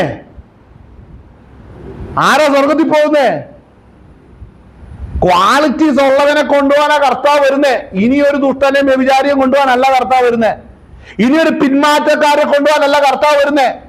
ജാതികൾ ചിലപ്പോൾ പറയുന്ന ചില ഗവൺമെന്റ് എന്നാ പാപിനിയായ സ്ത്രീയെ കൊണ്ട് നിർത്തിയിട്ട് നിങ്ങൾ പാപമില്ലാത്തവർ കല്ലെറിയട്ടെ എന്ന് യേശു പറഞ്ഞിട്ടുള്ളത്. എന്താ പറയുന്നത് ചോദിച്ചാൽ, ഒരുത്തനും നന്നാകണ്ട, എല്ലാവരും പാപി, അതുകൊണ്ട് ആരും ഡീസന്റ് ആണെന്ന് മിണ്ടിപ്പോയിക്കരുത്. അങ്ങനെയാണ് തിരിച്ചൊരു കാര്യം പറയാം. ആരാ വിശുദ്ധൻ? കർത്താവിന്റെ വചനപ്രകാരം വിശുദ്ധീകരിക്കപ്പെട്ട് മനസാക്ഷി അവനെ തിരുത്തിയാൽ തിരുത്തപ്പെട്ട് കുറ്റങ്ങളെ ഏറ്റുപറഞ്ഞ് ദൈവത്തിനും മനുഷ്യർക്കും കൊള്ളാവുന്നതായിട്ട് ജീവിക്കും. ഒരുപക്ഷെ ദൈവത്തിന്റെ നീതി വെളിപ്പെടുത്തുമ്പോൾ മനുഷ്യരുടെ മുമ്പിൽ കൊള്ളാത്തവനായി തീർന്നാലും ദൈവഭാഗത്തിൽ നിന്ന് അല്പം പോലും വിട്ടുതിരിയാൻ ഒരു വിശുദ്ധൻ ആഗ്രഹിക്കുന്നില്ല. പിടി കിട്ടിയോ? ഹല്ലേലൂയ. ഞാനൊരു കാര്യം പറയാം, ഇതുവരെ ക്രിസ്തു ഹൃദയത്തിൽ വാഴാത്ത ഒരു വ്യക്തിയാണോ നിങ്ങള്? നിങ്ങളുടെ പാപത്തെ കുറിച്ച് നിങ്ങളുടെ മനസാക്ഷി നിങ്ങളെ കുറ്റം വിധിക്കുന്നില്ലേ? ഇതുവരെ ജീവിതത്തിൽ സമാധാനം അനുഭവിച്ചിട്ടില്ലേ? ഞാനൊരു കാര്യം പറയാം, നിങ്ങൾക്ക് കാര്യമായ കുഴപ്പമുണ്ട്. ഹല്ലേലൂയ. വായിച്ചേ ആ ഭാഗം ഒന്ന് വായിച്ചേ. നിങ്ങൾ കഷ്ടം സഹിക്കണമെന്ന് ദൈവഹിതമെങ്കിൽ ഇവിടെ ശ്രദ്ധിക്കണം, തിന്മ ചെയ്തിട്ടല്ല. ഏറ്റവും നന്ന്. അടുത്തത് നമ്മെ ദൈവത്തോട് അടുപ്പിക്കേണ്ടതിന് നീതിമാനായി നീതി കെട്ടവർക്ക് വേണ്ടി പാപം നിമിത്തം ഒരിക്കൽ കഷ്ടം അനുഭവിച്ചു, ജഡത്തിൽ മരണശിക്ഷ ഏൽക്കുകയും ആത്മാവിൽ ജീവിപ്പിക്കപ്പെടുകയും ചെയ്തു. ഇവിടെ ശ്രദ്ധിക്കണേ, ഇവിടെ പത്രോസ് ഇതൊക്കെ പറഞ്ഞിട്ട് മാതൃകയാക്കാൻ കർത്താവ് യേശു ക്രിസ്തുവിലേക്കാണ് പത്രോസ് സകല വ്യൂവേഴ്സിനെയും അവരുടെ കർത്താവിലേക്ക് തിരിക്കുന്നത്. അവനെ വായിക്കുന്ന സകല മനുഷ്യരെ ക്രിസ്തുവിലേക്ക്. നമുക്ക് ആരെയാ മാതൃകയാക്കാൻ കൊള്ളാവുന്നത്? കർത്താവ് യേശു ക്രിസ്തുവിനെ മാത്രമേ ഉള്ളൂ. വേറെ ആരെയും, രക്ഷിക്കപ്പെട്ടൊരു ദൈവ പൈതലിന് വേറെ ആരെയും റോൾ മോഡലാക്കി വെക്കാൻ പറ്റത്തില്ല. കാര്യം നമ്മെ ക്രിസ്തുവിന്റെ തേജസ്സിനോട് അനുരൂപപ്പെടുവാനാണ് പിതാവ് നമ്മുടെ അകൃത്യങ്ങളെ എടുത്ത് പുത്രന്റെ മേൽ ചുമത്തി അവനെ നമുക്ക് വേണ്ടി പാപപരിഹാര ബലിയാക്കി തീർത്തത്. മനസ്സിലാവുന്നുണ്ടോ? അപ്പോൾ കർത്താവ് യേശു ക്രിസ്തുവിന്റെ സ്വഭാവം എന്താ? കർത്താവ് എന്താ ചെയ്തത്? അവിടെ വായിക്കുന്ന എന്താണ്? ക്രിസ്തുവും നമ്മെ ദൈവത്തോട് അടുപ്പിക്കേണ്ടതിന്, ഹല്ലേലൂയ, നമ്മെ ദൈവത്തോട് അടുപ്പിക്കേണ്ടതിന് നീതിമാനായി നീതി കെട്ടവർക്ക് വേണ്ടി. അപ്പോൾ കർത്താവായ യേശു ക്രിസ്തു നീതിമാനാണ്. ഒരുത്തം പോലും ഭൂമി നീതിമാന്മാരില്ലായിരുന്നു, നീതി കെട്ടവരാ. ഇന്ന് ആരെങ്കിലും രക്ഷിക്കപ്പെട്ടിട്ടുണ്ടെങ്കിലും അവന് നീതി കെട്ടവനായിരുന്നു ഒരിക്കൽ. മനസ്സിലാകുന്നുണ്ടോ? സ്വയനീതീകരണക്കാർക്ക് ഒരിക്കലും ദഹിക്കത്തില്ല ഈ പറയുന്നത്. അവരെപ്പോഴും പറയുന്നത് എന്റെ കുഴപ്പമൊന്നും ഇല്ലായിരുന്നു, ഞാൻ നല്ല കുഞ്ഞാന്ന് അപ്പച്ചനും അമ്മയും പറഞ്ഞു വെച്ചിരിക്കുന്നത്. ഇത് നിന്റെ വല്ലാതെ നശിപ്പിച്ചുകൊണ്ടായിരിക്കുന്നത്. നീ നിന്റെ നീതി സ്ഥാപിക്കുമ്പോൾ നീ ഒഴിഞ്ഞു പോകുന്ന എവിടുന്നാണെന്നറിയാവോ? ദൈവത്തിന്റെ നീതിയിൽ നിന്നാണ്. നീ ദൈവത്തിന്റെ നീതിയെ തള്ളുകയാണ്. നീ നിന്റെ സ്വന്തം നീതി പറയുകയാണ്, എനിക്കിതൊന്നും ഇല്ലെങ്കിൽ ഞാൻ സ്വർഗത്തിൽ പോകും എന്നുള്ള വിശ്വാസത്തിലാണ് ഇരിക്കുന്നത്. ഒത്തിരി പേരുണ്ട്. ഏറ്റവും കൂടുതൽ ഇത് സമുദായക്കാരാകട്ടോ, ഏറ്റവും കൂടുതൽ ചിന്തിക്കുന്ന സമുദായത്തിൽ നിന്ന് രക്ഷിക്കപ്പെട്ടു വരുന്നവർക്കുള്ള വലിയൊരു പ്രശ്നമാണ്. ഞാൻ നല്ലവനാന്നേ, പണ്ട് സൺഡേ സ്കൂളിലൊക്കെ പോയതല്ലേ. പിന്നെ നീ നിന്നെ വഞ്ചിക്കരുത്. നിന്റെ മനസാക്ഷി ഇന്നും ആക്റ്റീവ് അല്ലെങ്കിൽ മനസ്സിലാക്കിക്കോണം, ന്യായവിധി വരും. ഹല്ലേലൂയ. പലർക്കും ഈ സുവിശേഷം ദഹിക്കാൻ കഴിയാത്തത്. ഞാൻ പറയട്ടെ, നമ്മൾ ഓരോരുത്തരും പ്രാർത്ഥിക്കും പറയാം നമ്മൾ ആരാന്ന്. കേട്ടോ, കാര്യമായിട്ട് പറയുന്ന, നമ്മൾ ആരാധിക്കുമ്പോൾ അറിയാം നമ്മൾ ആരാന്ന്. കൈയടിക്കുന്നതിന്റെ റേഞ്ച് അല്ല നോക്കുന്നത്. പിന്നെയോ നീ ഇണമുറിയാതെ വാക്ക് കയറി തള്ളി വിടുന്നതിലല്ല കാര്യക്കുന്നത്. നീ ക്രിസ്തുവിന്റെ ക്രൂശ് മരണത്തെ നീ ആശ്രയിച്ചാൽ നീ പാപിയായിരുന്നുവെന്നും കർത്താവിന്റെ ക്രൂശ് മരണത്തോടുകൂടെ നിന്റെ അകൃത്യങ്ങൾക്ക് പരിഹാരം വരുത്തിയെന്ന് നീ വിശ്വസിക്കുന്നത് കൊണ്ട് നിന്റെ നീതിയല്ല, നിന്നെ നീതീകരിച്ചവന്റെ നീതിയിൽ നീ ആശ്രയിക്കുന്നത് കൊണ്ട് നീ രക്ഷിക്കപ്പെട്ടവനാണെന്നറിയാം. രക്ഷിക്കപ്പെടാത്തവരുടെ തെളിവെന്നാണെന്നറിയാം. അവൻ സകല കാര്യങ്ങളും പ്രാർത്ഥിക്കും, സകല പാട്ടും പാടും കാര്യങ്ങൾ ചെയ്യും. ഒരിക്കലും ക്രിസ്തുവിന്റെ സ്തോത്രം മേൽ തന്റെ അകൃത്യങ്ങളെ ചുമത്തി എന്നെ പാപത്തിൽ നിന്ന് വിടുവിച്ചു. ഞാൻ ദുഷ്ടനായിരുന്നപ്പോൾ എന്റെ അകൃത്യം വഹിക്കേണ്ടതിന് പ്രിയപുത്രൻ ലോകത്തിലേക്ക് പിതാവ് അയച്ചു. ഞാൻ ഒട്ടുമേ സ്വർഗത്തിലെ ദൈവത്തെ അറിയാൻ കഴിയാതെ കിടന്നപ്പോൾ എന്റെ ഉള്ളത്തിൽ പരിശുദ്ധാത്മാവിനെ തന്നു. അപ്പോൾ ഇത് ലഭിച്ചവർക്കേ പറയാൻ കഴിയത്തുള്ളൂ. ഇങ്ങനെ ഒത്തിരി കാര്യങ്ങൾ ജീവിതത്തിൽ അടുക്കും ചിട്ടയോടുകൂടെ വന്നെങ്കിലേ ആ വ്യക്തിക്ക് ദൈവരാജ്യത്തെ കുറിച്ചുള്ള ബോധ്യം വരത്തുള്ളൂ. Hallelujah, hallelujah, hallelujah. ഒരു കാര്യം മനസ്സിലാക്കണം, അകത്തോട്ട് കയറിയിരുന്ന് എനിക്കൊന്നും ചെയ്യാൻ പറ്റില്ല. നിങ്ങളും ഹൃദയം തുറന്ന് കാര്യം ചെയ്താൽ കുഴപ്പമില്ല. ഹല്ലേലൂയ. എന്റെ പരിപാടി തീർന്നുകൊണ്ടായിരിക്കുന്നു. നിങ്ങളുടെ കാര്യങ്ങൾ നിങ്ങൾ ക്ലിയർ കട്ടായിട്ട് ഒരുങ്ങിക്കോണം. ഇവിടെ കർത്താവായ യേശു ക്രിസ്തുവിന്റെ പത്രോസ് വരച്ച് കാണിക്കുന്നത് എങ്ങനെ കാണിക്കുന്നത്? കർത്താവായ യേശു ക്രിസ്തു നിൽക്കുന്നത് നീതികെട്ടവർക്ക് വേണ്ടി. നീതിമാനാകുന്ന ക്രിസ്തു സ്തോത്രം അവൻ എന്ത് ചെയ്തു? കണ്ടോ, പാപനിമിത്തം ഒരിക്കൽ കണ്ടോ, പാപനിമിത്തം. അപ്പോൾ മനസ്സിലാക്കണം, അവൻ കർത്താവായ യേശു ക്രിസ്തു അവൻ പാപമില്ലാത്തവനായിരുന്നു. പാപനിമിത്തം കഷ്ടം സഹിച്ചവൻ പാപം അറിയാത്തവനായിരുന്നു. ഇതുപോലെ നമ്മളോട് നടക്കാൻ പറഞ്ഞേക്കുന്നത് എങ്ങനെ? തിന്മ പ്രവർത്തിച്ചിട്ടല്ല, നന്മ പ്രവർത്തിച്ചിട്ട് നീ കഷ്ടം സഹിക്കണം.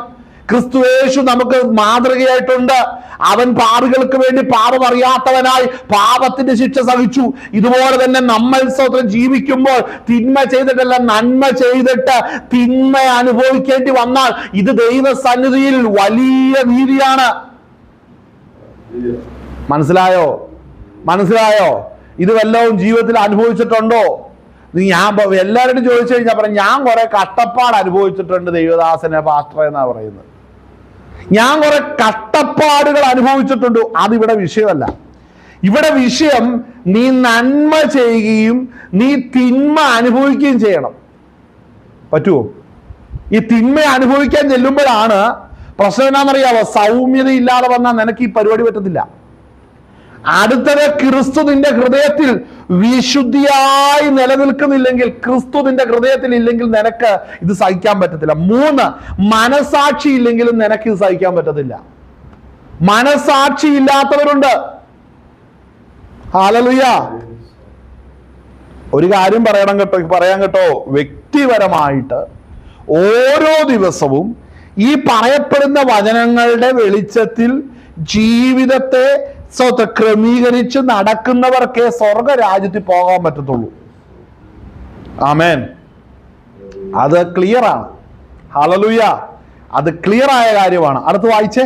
ആത്മാവിൽ അവൻ ചെന്ന് പണ്ട് നോഹയുടെ കാലത്ത് പെട്ടകം ഒരുക്കുന്ന സമയം ദൈവം ദീർഘക്ഷമയോടെ കാത്തിരിക്കുമ്പോൾ അനുസരിക്കാത്തവരായി തടവിലുള്ള ആത്മാക്കളോട് പ്രസംഗിച്ചു. ആ പെട്ടകത്തിൽ അല്പജനം എന്ന് വെച്ചാൽ 8 പേർ വെള്ളത്തിൽ കൂടി രക്ഷ പ്രാപിച്ചു. അത് സ്നാനത്തിന് ഒരു മുൻകുറി സ്നാനമോ ഇപ്പോൾ ജഡത്തിന്റെ അഴുക്ക് കളയുന്നതായിട്ടല്ല, ദൈവത്തോട് നല്ല മനസാക്ഷിക്കായുള്ള അപേക്ഷയായിട്ടത്രേ യേശു ക്രിസ്തുവിന്റെ പുനരുത്ഥാനത്താൽ നമ്മെയും രക്ഷിക്കുന്നു. സ്തോത്രം. നമുക്ക് ഇതിന്റെ കൂടെ നമുക്ക് യാക്കോബിന്റെ ലേഖനം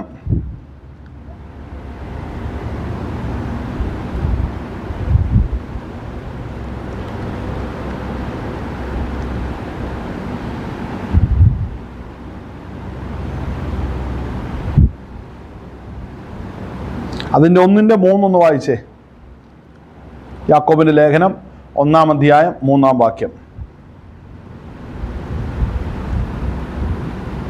ആമേൻ. നിങ്ങളുടെ വിശ്വാസത്തിന്റെ പരിശോധന സ്ഥിരത ഉളവാക്കുന്നു എന്നറിഞ്ഞ് അത് അശേഷം സന്തോഷം എണ്ണുവിൻ. അടുത്തത്, എന്നാൽ നിങ്ങൾ ഒന്നിലും കുറവില്ലാതെ തികഞ്ഞവരും സമ്പൂർണ്ണരും ആകേണ്ടതിന് സ്ഥിരതയ്ക്ക് തികഞ്ഞ പ്രവൃത്തി ഉണ്ടാകട്ടെ. ഇവിടെ ശ്രദ്ധിക്കണം. യാക്കോബ് ഈ ലേഖനം പറഞ്ഞു തുടങ്ങുമ്പോ ദൈവസഭയുടെ കാര്യങ്ങളെ കുറിച്ച് അവിടെ പറയുന്ന പ്രധാനപ്പെട്ട ഒരു കാര്യമാണ് പൂർണ്ണതയുള്ള പ്രവർത്തികൾ. ആമേൻ. ഫലമുള്ള പ്രവർത്തികൾ നമ്മളിൽ നിന്ന് പുറപ്പെടണം. ഹല്ലേലൂയ. പത്രോസ് അത് കാണിച്ചു തന്നു. നിങ്ങളുടെ വിശ്വാസത്തെക്കുറിച്ച് ചോദ്യം ചെയ്യുന്നവനോട് എങ്ങനെയാണ് പ്രത്യാശയെക്കുറിച്ച് ഞാൻ ചോദിക്കുന്ന അവനോട് സൗമ്യതയോടും ഭയഭക്തിയോടും കൂടെ പ്രതിവാദം പറയുവാൻ ഒരുങ്ങിയിരിക്കണം. അപ്പോ സൗമ്യത ഭയഭക്തിയും പൂണ്ട്, അല്ലെ? സൗമ്യതയും ഭയവും ഭക്തിയും വേണം. ഇത് 3 അങ്ങനെ വരത്തില്ല. ഇത് ദൈവം നമ്മളിൽ ഉരുവാക്കിയാലേ ഇത് നമ്മൾ ഉരുവാകത്തുള്ളൂ. നമ്മൾ പാപത്തിൽ നിന്നല്ലേ വന്നത്, അല്ലേ? പാപത്തിൽ നിന്നല്ലേ നമ്മൾ വന്ന്, പാപത്തിൽ നിന്നല്ലേ നമ്മൾ രക്ഷ പ്രാപിച്ച് ദൈവകൃപയിലേക്ക് വന്ന്. തീർച്ചയായിട്ടും അതെ. അങ്ങനെ നമ്മൾ ദൈവകൃപയിലേക്ക് വരുമ്പോൾ നമ്മളിൽ ഈ ഗുണമില്ല. ഇത് ആത്മാവിന്റെ ഫലമാണ്. സൗമ്യത, ദീർഘക്ഷമ, ദയ, പരോപകാരം, വിശ്വസ്തത എന്നൊക്കെ പറയുന്നത് ആത്മാവിന്റെ ഫലമാണ്. ഈ ആത്മാവിന്റെ ഫലം എങ്ങനെ ഉണ്ടാകുന്നത്? ഞാൻ വിചാരിച്ച ഉണ്ടാകത്തില്ല. പിന്നെ എന്ത് ചെയ്യും? ഈ ആത്മാവിന്റെ ഫലം ഉണ്ടാക്കാൻ ദൈവം ഒരു പദ്ധതി ഒരുക്കിയിട്ടുണ്ട്. അതാണ് നമ്മളിപ്പോൾ വായിച്ച യാക്കോബിന്റെ ലേഖനത്തിൽ കാണുന്നത്. യാക്കോബിന്റെ ലേഖനം 1-ാം അധ്യായം 3-ാം വാക്യം, നിങ്ങളുടെ വിശ്വാസത്തിന്റെ പരിശോധന ഇവിടെ സ്ഥിരത ഉളവാക്കുന്നു. അപ്പോൾ വിശ്വാസത്തിന്റെ പരിശോധന നടത്തപ്പെടും. വിശ്വാസത്തിന്റെ പരിശോധന നടത്തപ്പെടും. ആ പരിശോധന നമ്മളിൽ നടത്തപ്പെടുമ്പോൾ എന്ത് സംഭവിക്കും? നമ്മളിൽ സ്ഥിരത ഉണ്ടാകും. ആമേൻ. വായിച്ചേ.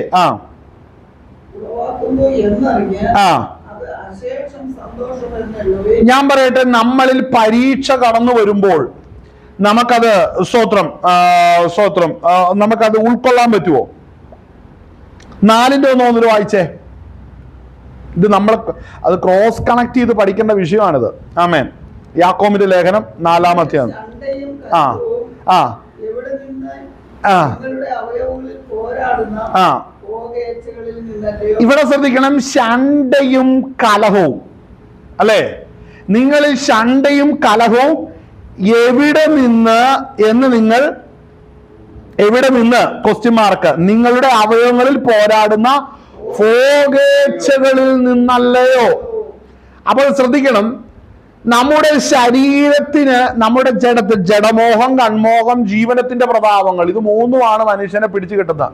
മനസ്സിലായി? ജഡം, ലോകം, പാപം, പിശാചി, 4 ടെസ്റ്റ് നമ്മൾ അതിനെ ഓവർകം ചെയ്യണം. നമ്മൾ അതിനെ 4നെ ജയിക്കണം. ജഡം, ലോകം, പാപം, പിശാച്. മനസ്സിലാകുന്നുണ്ടോ?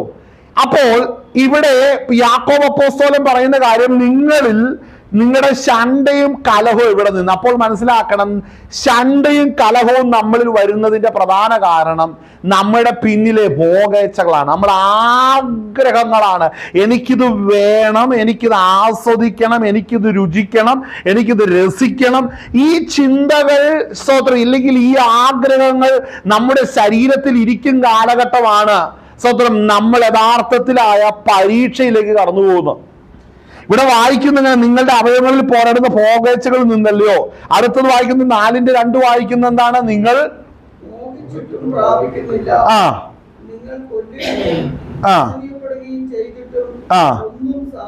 സാധിക്കുന്നില്ല. അടുത്തത്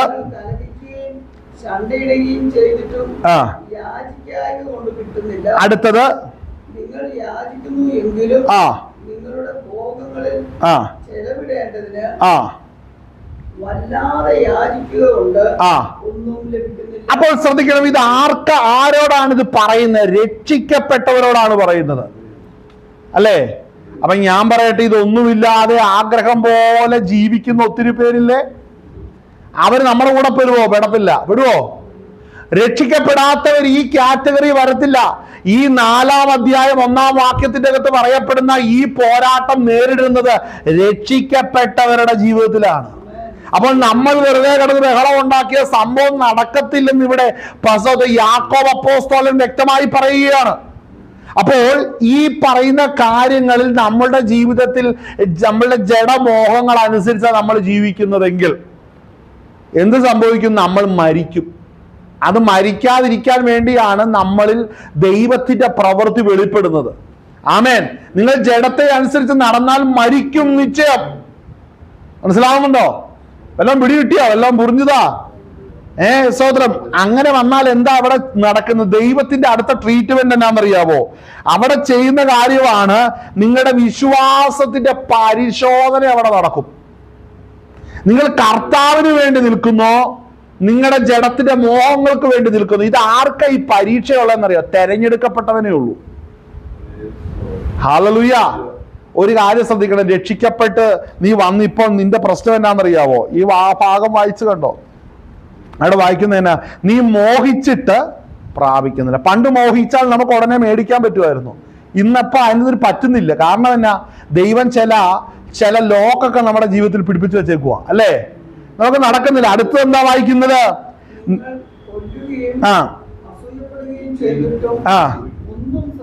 കണ്ടോ? ഇത് എന്തുകൊണ്ടായത്? കാര്യം നമ്മളെ മറ്റൊരു ട്രാക്കിലേക്ക് സ്വർഗത്തിലെ ദൈവം കൊണ്ടുവന്നു. നമ്മളെ ദൈവരാജ്യത്തേക്ക് എത്തിക്കുവാനുള്ള പ്ലാനാണ് ഇരിക്കുന്നത്. ദൈവത്തിന്റെ ഇഷ്ടമോ നമ്മുടെ ശുദ്ധീകരണമാണെന്നേ. കർത്താവിന്റെ ഇഷ്ടം നമ്മുടെ ശുദ്ധീകരണമാണ്. ആ ശുദ്ധീകരണ പദ്ധതിക്കകത്തേക്ക് കർത്താവ് കൊണ്ടുവരുമ്പോൾ നമ്മുടെ അശുദ്ധി എല്ലാം നമ്മളിൽ നിന്ന് പോയേ പറ്റൂ. ഹല്ലേലൂയ. അപ്പോൾ എന്ത് ചെയ്യും? അവിടെ വായിക്കുന്ന 1:12 വായിച്ചേ. ഇതൊക്കെ വന്ന് നമ്മുടെ ജീവിതത്തിൽ കിടക്കുക. അപ്പൊ അങ്ങനെ വരുമ്പോ കർത്താവ് നമ്മളെ എന്ത് ചെയ്യുക? എന്നെ അടുത്ത കർത്താവിന്റെ പ്ലാൻ എന്നാന്നറിയാവോ? വായിച്ചേ. പരീക്ഷ സഹിക്കുന്ന മനുഷ്യൻ ഭാഗ്യവാൻ, അവൻ കൊള്ളാകുന്നവനായി തെളിഞ്ഞ ശേഷം കർത്താവ് തന്നെ സ്നേഹിക്കുന്നവർക്ക് വാഗ്ദത്തം ചെയ്ത ജീവകിരീടം പ്രാപിക്കും. ഇതാണ് ഉദ്ദേശിക്കുന്നത്. പരീക്ഷ സഹിക്കുന്ന മനുഷ്യൻ ഭാഗ്യവാൻ. നമ്മൾ പരീക്ഷിക്കപ്പെടുന്ന എങ്ങനെ? അടുത്ത വാക്യം. പരീക്ഷിക്കപ്പെടുമ്പോൾ ഞാൻ ദൈവത്താൽ പരീക്ഷിക്കപ്പെടുന്നു എന്ന് ആരും പറയരുത്. കണ്ടോ? അടുത്തത് ദൈവം ദോഷങ്ങളാൽ പരീക്ഷിക്കപ്പെടാത്തവൻ ആകുന്നു. ഞാൻ ആരെയും പരീക്ഷിക്കുന്നതുമില്ല. അടുത്തത് ഓരോരുത്തൻ പരീക്ഷിക്കപ്പെടും വശീകരിക്കപ്പെടുന്നു ആ പെടുന്നത് ആ. സ്വന്തം മോഹത്താൽ ആകർഷിച്ച് ആ. വശീകരിക്കപ്പെടുകയാലാകുന്നു. ആ വാക്യം ഒന്നും കൂടെ വായിച്ച 14. ഓരോരുത്തൻ ആ. പരീക്ഷിക്കപ്പെടുന്നത് പരീക്ഷിക്കപ്പെടുന്നത് സ്വന്തം മോഹത്താൽ കേട്ടെ, സ്വന്തം മോഹത്താൽ ആകർഷിച്ച് വശീകരിക്കപ്പെടുകയാൽ ആകുന്നു. ഇവിടെ ശ്രദ്ധിക്കണം, ഓരോരുത്തരും സ്വന്തം മോഹത്താൽ പരീക്ഷിച്ച്, സ്തോത്രം, സ്വന്തം മോഹത്താൽ ആകർഷിച്ചു വശീകരിക്കപ്പെടുകയാലാകുന്നു.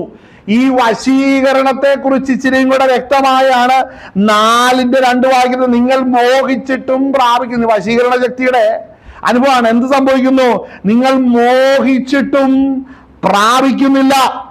നിങ്ങൾ കൊല്ലുകയും അസൂയപ്പെടുകയും ചെയ്തിട്ട് ഒന്നും സാധിക്കുന്നില്ല. നിങ്ങൾ കലഹിക്കുകയും ശണ്ടയിടുകയും ചെയ്തിട്ട് യാചിക്കായകൊണ്ട് കിട്ടുന്നില്ല. അടുത്തത് വായിക്കുന്നത്, നിങ്ങൾ യാചിക്കുന്നുവെങ്കിൽ നിങ്ങളുടെ ഭോഗങ്ങളിൽ ചെലവിടേണ്ടതിന് വല്ലാതെ യാചിക്കുന്നതൊന്നും ലഭിക്കുക. അപ്പൊ കൊടുക്കാത്തവൻ ആരാണ്? ലഭിക്കാത്തതിന്റെ പിന്നിൽ ആരാണ്? ഇത് നീ പ്രാപിക്കാതിരിക്കുന്നതിന്റെ പിന്നിൽ ആരാണ്? ഒരുവൻ ഉയരത്തിലുണ്ട്. മനസ്സിലാക്കണം, ഒരുവൻ ഉയരത്തിലുണ്ട്. അവന്റെ ഉദ്ദേശം ഇതെല്ലാം നീ ആസ്വദിച്ച് നരകത്തിലേക്ക് ഇറങ്ങാനല്ല. മനസ്സിലാക്കണം. ചിലര് സ്നാനപ്പെട്ട് ദൈവകൃപയിലേക്ക് വന്ന്, അല്ലെങ്കിൽ രക്ഷിക്കപ്പെട്ട് ദൈവകൃപയിലേക്ക് വന്നു കഴിയുമ്പോഴും വീണ്ടും ഒരു പഴയതുപോലെ പോകാൻ നോക്കുകയാണ്. അനേകരുടെ പ്രശ്നം ഇതാ. ഞാൻ പറയട്ടെ, കർത്താവ് എന്ത് ചെയ്യുന്നത്? പണ്ട് രക്ഷിക്കപ്പെട്ട് ദൈവകൃപയിലേക്ക് വരുന്നതിന് മുമ്പ് കൈ നിറച്ച് പൈസ കണ്ടേക്കാം. ചിലരെ സംബന്ധിച്ച് രക്ഷിക്കപ്പെട്ട് വന്നു കഴിയുമ്പോൾ അതെല്ലാം കയ്യിൽ നിന്ന് തീരുക.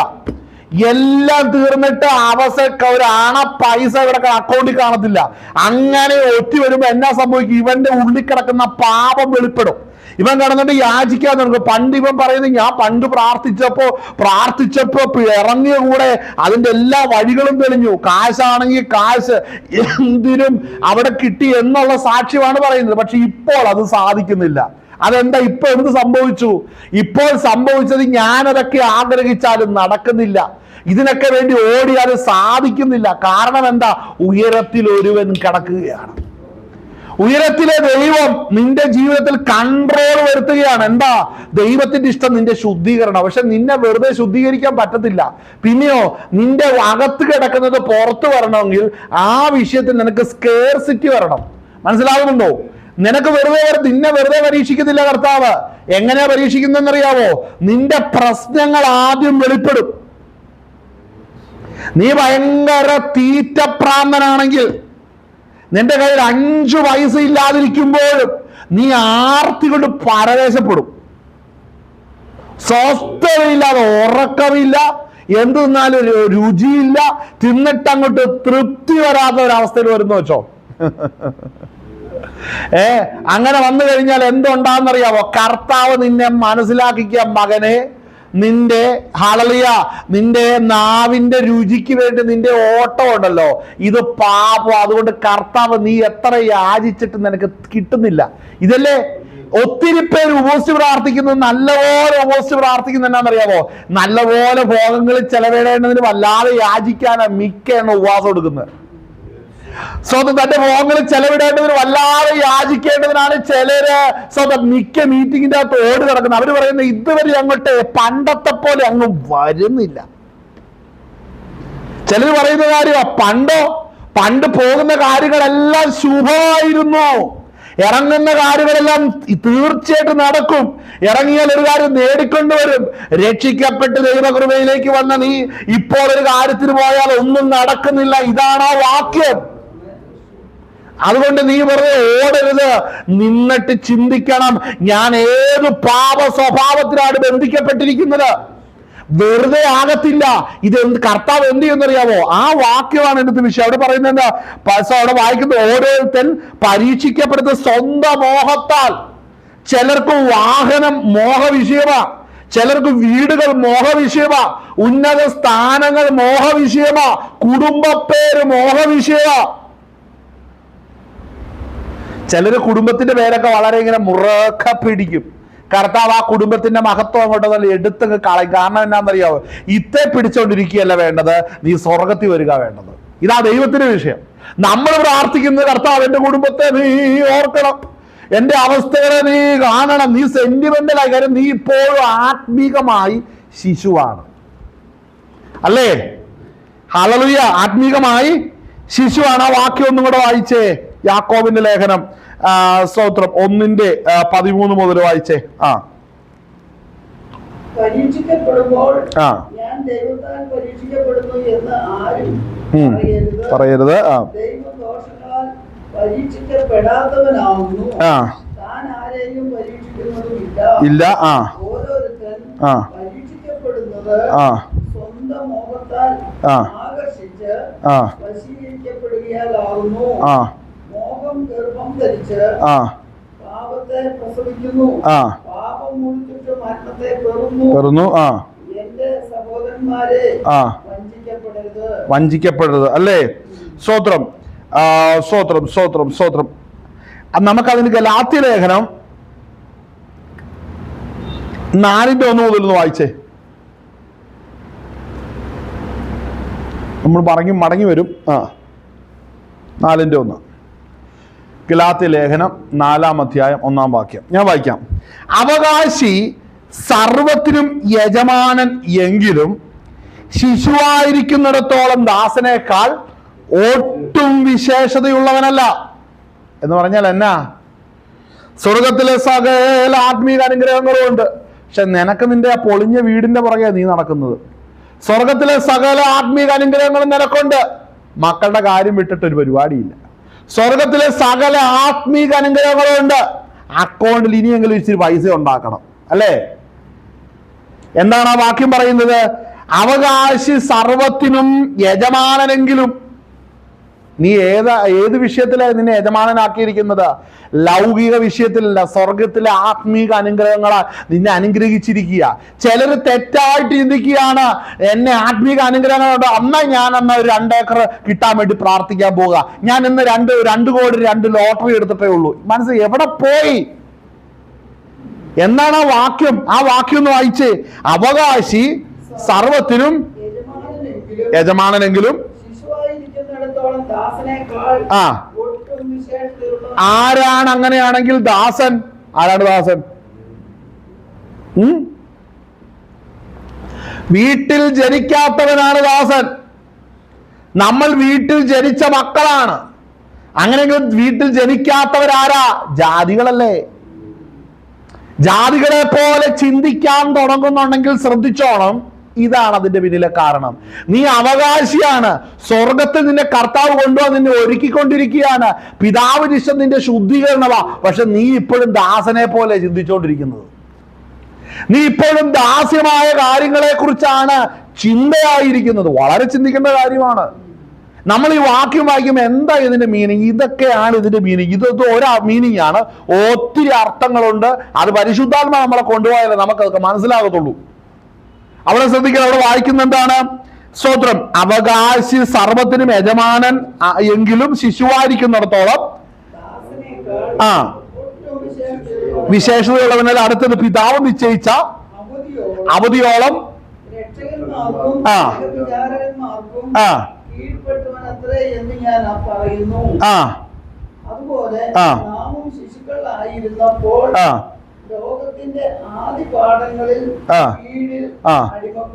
ഇവിടെ ശ്രദ്ധിക്കേണ്ട ഒരു കാര്യം, രക്ഷിക്കപ്പെട്ട് ദൈവകൃപയിലേക്ക് വരുന്ന ഒരു വ്യക്തി, ആ വ്യക്തിയുടെ ജീവിതത്തിലെ എല്ലാ കാര്യങ്ങളുടെ മേലും ദൈവത്തിന്റെ സർവ അധികാരമുണ്ട്. മനസ്സിലാകുന്നുണ്ടോ? കർത്താവിന്റെ സർവാധികാരം അവിടെ എല്ലാം ഉണ്ട്. പക്ഷേ ഒരു പ്രശ്നം എന്നാന്ന് ചോദിച്ചു കഴിഞ്ഞാൽ അനേകർക്ക് ഇത് അറിയത്തില്ല, എന്താണ് നടക്കുന്നതെന്ന് അറിയത്തില്ല. ഞാൻ പറയാം, ശിശുവായിരിക്കുമ്പോൾ എന്ത് സംഭവിക്കുന്നറിയാവോ? അവിടെ എന്ത് സംഭവിക്കുന്നു? ശിശുവായിരിക്കുമ്പോൾ ആ വാക്യം അവിടെ എന്താ വായിക്കുന്നത്? നിങ്ങൾ അടിമപ്പെട്ടിരുന്നു. അപ്പോ അത് മറ്റൊരു വിഷയത്തെ കുറിച്ചാണ് പറയുന്നതെങ്കിലും ഈ ആദ്യ പാഠങ്ങളിൽ കീഴിൽ അടിമപ്പെട്ട് കിടക്കുന്ന ഒരു കാലഘട്ടത്തിൽ നിന്ന് രക്ഷിക്കപ്പെട്ട് വരുമ്പോൾ നീ ഇന്ന് ജാതികൾ ചിന്തിക്കുന്ന പോലെ ചിന്തിക്കരുത്. എങ്ങനെയും ഒരു വീട് വെക്കണം കർത്താവേ, ഹല്ലേലൂയ, എങ്ങനെയും കാശുണ്ടാക്കി മക്കളെല്ലാം വിദേശത്ത് വിടണം, എന്നിട്ട് അവസാനം കാലത്ത് എനിക്കും കൂടെ അങ്ങോട്ട് പറക്കണം, അവിടെ കിടന്ന് അവസാന കാലം മഞ്ഞ് പെയ്യുന്ന നാട്ടിൽ എൻ്റെ ഒരു കല്ലറ. ഇതൊക്കെയാണ് ഒത്തിരി പേരുടെ സ്വപ്നം. ഞാൻ പറയട്ടെ, നിന്നെ കർത്താവ് ജനിപ്പിച്ചിരിക്കുന്ന അതിനല്ല. അത് ജാതികൾ ചിന്തിക്കുന്നല്ലേ.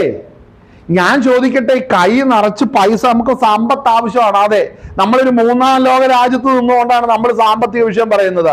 എന്നാൽ വൻകിട രാജ്യങ്ങളുണ്ട്, അവിടെ പോയി കോടിക്കണക്കിന് ആസ്തിയുള്ളവനുണ്ട്. അവനോട് പോയി നീ എന്നാ പറയാൻ പോകുന്നത്? ഇച്ചിരി കാശുണ്ടാക്കണം കേട്ടോ, മക്കളെ ഓർത്ത് ഇരുന്ന് കരയണം കേട്ടോ, ഇതുമെല്ലാം പറയാൻ പറ്റും. പിന്നെ അവനെന്താ ഗുണമുള്ളത്? ഫസ്റ്റ് വേൾഡിലുള്ളവര്, അല്ലെങ്കിൽ പറയാം അമേരിക്ക, യൂറോപ്പ് പോലുള്ള വൻകിട രാജ്യങ്ങളിൽ ചെല്ലുമ്പോൾ അവിടെ പൈസയുണ്ട്, പണമുണ്ട്.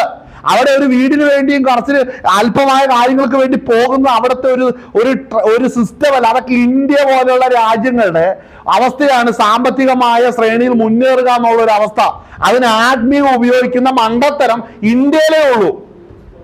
എന്നാൽ മനസ്സിലാക്കണം, 1-ാം ലോക രാഷ്ട്രങ്ങൾ പോലുള്ള രാഷ്ട്രങ്ങളിൽ ചെന്നാൽ അവർക്ക് നമ്മൾ പറയുന്ന കാര്യമല്ല വിഷയം. അവിടെ എന്താ വിഷയം തരുക? അവിടെ പാപം കിടപ്പുണ്ട്. ഇന്ത്യയിലും പാപമുണ്ട്. നമ്മളത് മാറ്റി വെച്ചിട്ടാ മറ്റു കാര്യങ്ങൾക്ക് പോകുന്നത്. ഈ 4-ാം അധ്യായം, യാക്കോബിന്റെ ലേഖനം 4-ാം അധ്യായം ശരിക്കും ആപ്ലിക്കബിൾ ആയിരിക്കും നമ്മുടെ ഇന്ത്യയുടെ അവസ്ഥ അനുസരിച്ചാ. കാര്യം ഇവിടെ ഈ വാക്യത്തിന് വളരെ അർത്ഥമുണ്ട്. കാര്യം അനേകർ വഴിതെറ്റുന്ന ഈ ഒരു കാര്യത്തിലാ, അല്ലേ? അവിടെ പറയുന്ന കാര്യം എന്താണ്? അവിടെ വായിക്കുന്ന എന്താണ്? നിങ്ങൾ മോഹിച്ചിട്ടും സ്വതന്ത്രം പ്രാപിക്കുന്നില്ല. അടുത്തത്, നിങ്ങൾ കൊല്ലുകയും അസൂയപ്പെടുകയും ചെയ്തിട്ട് ഒന്നും സാധിക്കുന്നില്ല. നിങ്ങൾ കലഹിക്കുകയും ശണ്ടയിടുകയും ചെയ്തിട്ട് യാചിക്കാതെ കൊണ്ട് കിട്ടുന്നില്ല. നിങ്ങൾ യാചിക്കുന്നു എങ്കിൽ, എൻ്റെ കൂടെ വായിച്ചാൽ പോരാ കേട്ടോ, വ്യക്തിപരമായിട്ട് വായിക്കണതേ. അങ്ങോട്ടാ പറഞ്ഞത്. വായിച്ച ആ ഭാഗം വായിച്ചേ. ഈ ഓളം വെച്ച് വായിക്കും, കാര്യമൊന്നും അറിയാനും മേല. ഇപ്പോഴും ശിശുക്കളുടെ കാര്യം ഞാൻ പറഞ്ഞേ. ഹല്ലേലൂയ. അവിടെ വായിക്കുന്ന കാര്യം ശ്രദ്ധിക്കണം. നിങ്ങൾ യാചിക്കുന്നു എങ്കിലും നിങ്ങളുടെ ഭോഗങ്ങളിൽ ചെലവിടേണ്ടതിന് വല്ലാതെ യാചിക്കുക കൊണ്ട് ഒന്നും ലഭിക്കുന്നില്ല. അപ്പോൾ ദൈവം കൊടുക്കുമെന്നാണ് പറഞ്ഞേക്കുന്നത്. നിങ്ങൾ വിശ്വാസത്തോടെ അപേക്ഷിച്ച ദൈവത്തിന്റെ പ്രവൃത്തി വെളിപ്പെടും. സഹോദരങ്ങളെ, എവിടുന്ന് തോന്നുന്നു ഇതൊക്കെ? അത് നടക്കത്തില്ല. നീ വിശ്വാസത്തെ കണ്ടേ, വേറെ പണി കളഞ്ഞിട്ട് പോതെ കൊടുക്കത്തില്ലെന്ന് എഴുതി വെച്ചിരിക്കുന്നത്. പിന്നെ എവിടുന്നാ കിട്ടുന്നേ? ഞങ്ങൾ പലരും വിശ്വസിച്ചിട്ടുണ്ട്, ഞങ്ങൾ ഒരു കാലത്ത് ഞാൻ പറയട്ടെ, നമുക്ക് പലതും കിട്ടിയത് എങ്ങനെയാന്ന് പറയാം കേട്ടെ. ഒരു കാലത്ത് നമുക്ക് ആത്മീയമായി പക്വതയില്ലാതെ വിശ്വാസത്തിന്റെ ആരംഭകാലത്ത് ചില കാര്യങ്ങൾക്ക് വേണ്ടി നിലവിളിച്ച് പ്രാർത്ഥിച്ചപ്പോൾ അത് കിട്ടി. അന്ന് നീ ശിശുവായിരുന്നു. നമ്മുടെ എം ഷാമുവേൽ പാസ്റ്ററുടെ ഒക്കെ ഭാഷ അനുസരിച്ച് നീ മാർക്കറ്റിൽ ചെന്നപ്പോൾ കൊച്ചു കുഞ്ഞ് എനിക്ക് ബലൂൺ വേണം പറഞ്ഞ് കരഞ്ഞു. അപ്പൊ അരി മേടിക്കാൻ വെച്ച പൈസയ്ക്ക് നിശ്ചയെടുത്തൊരു ബലൂൺ 2 മേടിച്ചു കൊടുത്തു. വയസ്സിപ്പോൾ 25, മാർക്കറ്റിൽ ചെന്നു, കരച്ചില്ല. എന്നാ വേണം? ബലൂൺ വേണം. എവിടാ കിടക്കുന്നേ? ഇന്നതുപോലെയാണ് വർഷങ്ങളായി വിശ്വാസത്തിൽ വന്നിട്ട് നമുക്ക് ഇപ്പോ കൈപിടിച്ച് പ്രാർത്ഥിക്കുക അത് കിട്ടാൻ വേണ്ടി. എവിടെയാണ് വചനം?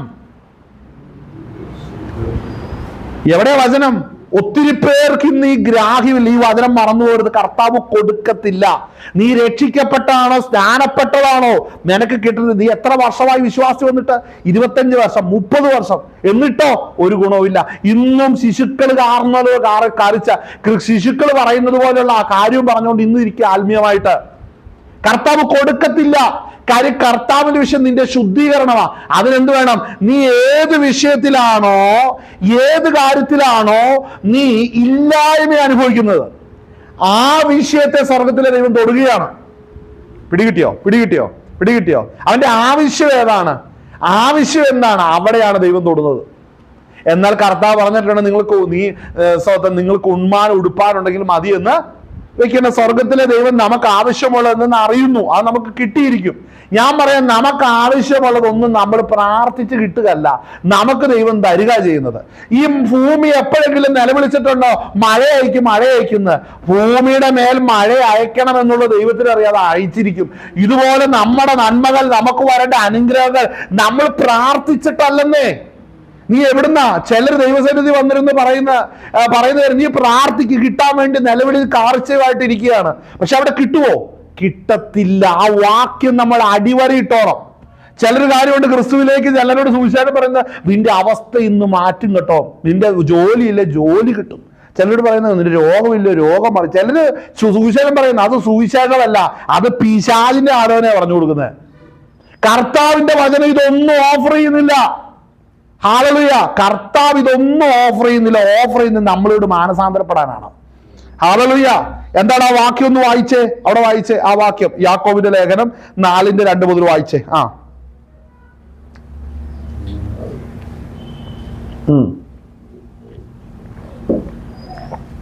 നിങ്ങൾ മോഹിച്ചിട്ടും പ്രാപിക്കുന്നില്ല, നിങ്ങൾ കൊല്ലുകയും അസൂയപ്പെടുകയും ചെയ്തിട്ടും ഒന്നും സാധിക്കുന്നില്ല. നിങ്ങൾ കലഹിക്കുകയും ശണ്ടയിടുകയും ചെയ്തിട്ടും യാചിക്കായ്മ കൊണ്ട് കിട്ടുന്നില്ല. നിങ്ങൾ യാചിക്കുന്നു എങ്കിലും നിങ്ങളുടെ ഭോഗങ്ങളിൽ ചെലവിടേണ്ടതിന് വല്ലാതെ യാചിക്കുക കൊണ്ട് ഒന്നും ലഭിക്കുന്നില്ല. ശ്രദ്ധിക്കണം, ഇത് വല്ലാതെ യാചിക്കൊണ്ട് ഒന്നും ലഭിക്കുന്നില്ല. ഞാനൊരു കാര്യം പറയാം, നമ്മുടെ വിശ്വാസകോളത്തിൽ ഒത്തിരി പേര് പറയുന്ന കണ്ടിട്ടുണ്ട്, നമ്മൾ ഏറ്റവും അധികം ഭാരം അനുഭവിക്കുന്ന നമ്മൾ വിശ്വാസികളാണ്. എന്നാന്ന് പറഞ്ഞാൽ സാമ്പത്തികമായി വളരെ ക്ലേശത്തിൽ കൂടെ പോകുന്നത്. എന്താ കാരണമെന്ന് മനസ്സിലായി? ഇതാണ് അതിൻ്റെ കാരണം. ഇതാണ് അതിൻ്റെ കാരണം. കാര്യം എന്ന് പറഞ്ഞാൽ നമ്മൾ ഈ മോഹം, നമ്മൾ കാഴ്ചപ്പുറത്ത് നമ്മൾ ഒന്നും ഇല്ലാത്തവരായിരിക്കും. ലോകർ പറയും നിങ്ങളാണ് എളിമയുള്ളവരെന്ന് പറയും. പക്ഷെ ഇതൊന്നുമല്ല ദൈവത്തിന് വിഷയം. ദൈവത്തിന് വിഷയം നമ്മുടെ ഹൃദയത്തിലെ പാപമുണ്ട്, നമ്മുടെ ഹൃദയത്തിലെ പാപ സ്വഭാവമുണ്ട്. ഇതിനെ പരിഹരിക്കാനാണ് സ്വർഗത്തിലെ ദൈവം ഇറങ്ങി വന്നിരിക്കുന്നത്. ആമേൻ. അവിടെ വായിക്കുന്നത് എന്താണ്? നിങ്ങൾ യാചിക്കുന്നുവെങ്കിൽ നിങ്ങളുടെ ഭോഗങ്ങളിൽ ചെലവിടേണ്ടതിന് വല്ലാതെ യാചിക്കൊണ്ടൊന്നും ലഭിക്കുന്നില്ല. അടുത്ത വാക്യം ശ്രദ്ധിച്ചോ, പദം ശ്രദ്ധിച്ചോ, എങ്ങനെയാ വായിക്കുന്നത്? വ്യഭിചാരിണികളായുള്ളോരേ. ഹല്ലേലൂയ. എന്താണ് അങ്ങനെ പറയുന്നൊരു കാര്യം? ലോക കാര്യങ്ങളെ വല്ലാതെ കൊതിച്ച് അത് കിട്ടിയാൽ എന്താന്നും പറഞ്ഞുകൊണ്ട് നമ്മളെല്ലാം കരയുകയാണ്. പക്ഷെ ആ കരയുമ്പോൾ യാക്കോബ് അപ്പോസ്തലനെ ആത്മനിറവിൽ വിളിക്കുന്ന പേരെന്താണെന്നറിയാവോ?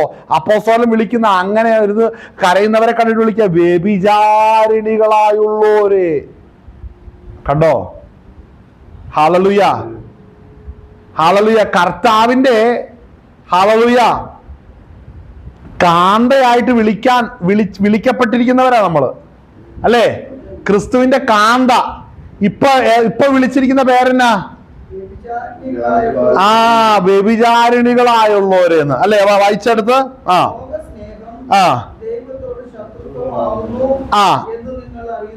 അപ്പൊ ദൈവത്തിന്റെ ഇഷ്ടം നമ്മുടെ ശുദ്ധീകരണമാ. ആ ശുദ്ധീകരണത്തിൽ ഏറ്റവും വലിയ വില്ലൻ എന്നാണെന്നറിയാം? ലോകസ്നേഹം.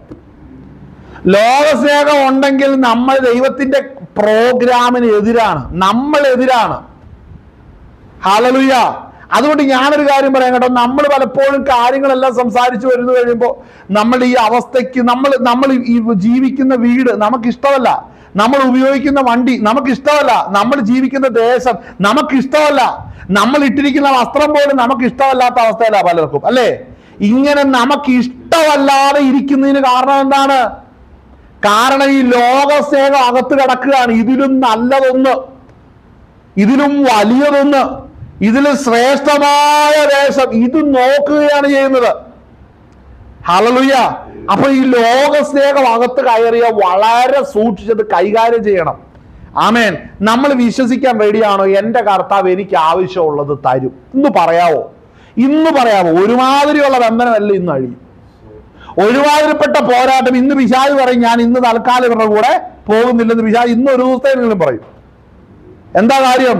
സ്തോത്രം. ലോകസ്നേഹം ഇന്നു മുതൽ പറയുന്നില്ലെന്ന് തീരുമാനിക്കണം. എനിക്ക് ആവശ്യമുള്ളത് എൻ്റെ കർത്താവ് തരും. ചിലരെങ്ങനെയാണെന്നറിയോ? ലോകസ്നേഹം എനിക്ക് വേണ്ട, അവിടെ എനിക്കിനി ഒന്നും വേണ്ട, എനിക്കിവിടെ ജീവിക്കും വേണ്ട. അത് ഓടക്കകത്ത് പോയി കേസ്. അത് ഓടക്കകത്തേക്കാ പോയത്.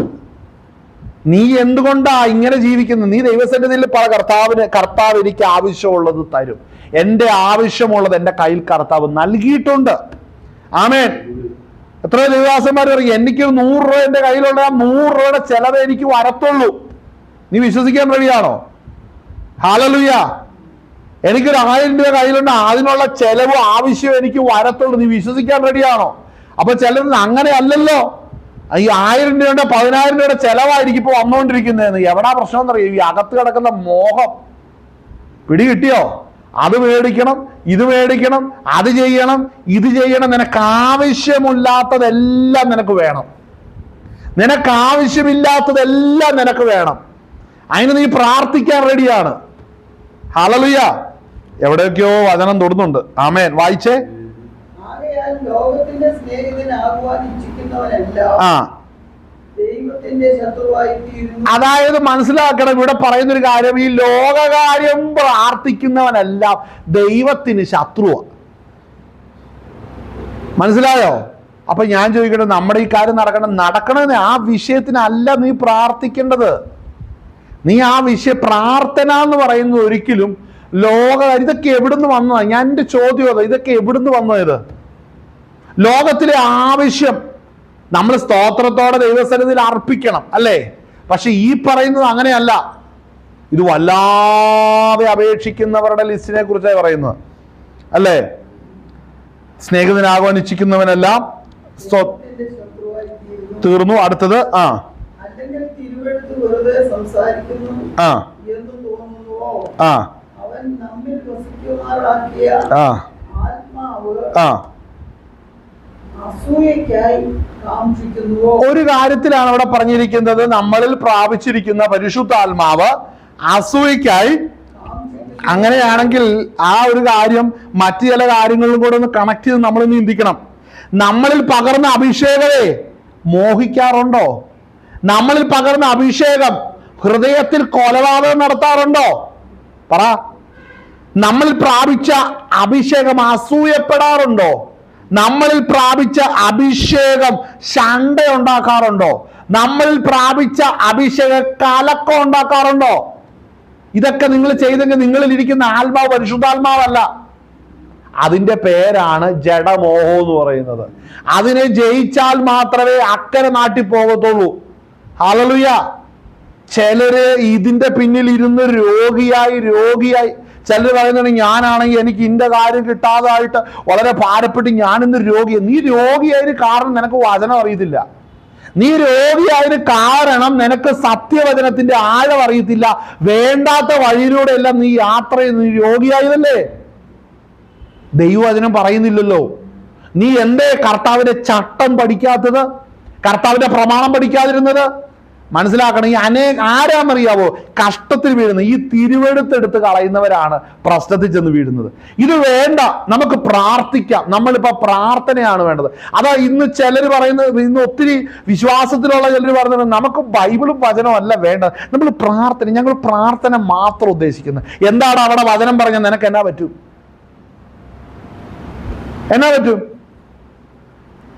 ഞങ്ങൾ പ്രെയർ മാത്രമാക്കി, ഞങ്ങൾ വരുന്നു, ആവശ്യങ്ങളെ വെച്ച് ഞങ്ങൾ കൈ കോർത്ത് പിടിച്ച് പ്രാർത്ഥിക്കുക. അതൊക്കെ വേറെ സ്പിരിറ്റാണ്. വചനം അതിനെതിരാണ്. നീ ഈ പോയതും തുടങ്ങിയ പ്ലാൻ എല്ലാം വചനവിരുദ്ധമാണ്. മനസ്സിലാകുന്നുണ്ടോ?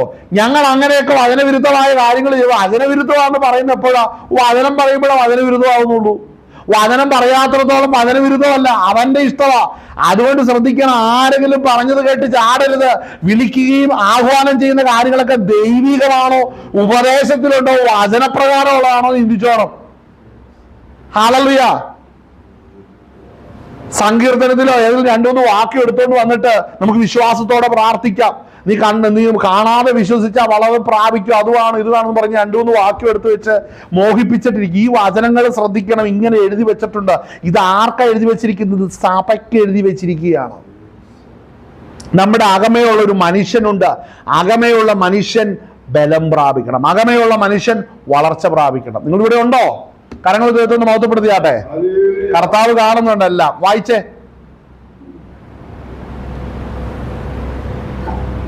എന്നാൽ അവൻ അധികം കൃപ നൽകുന്നു.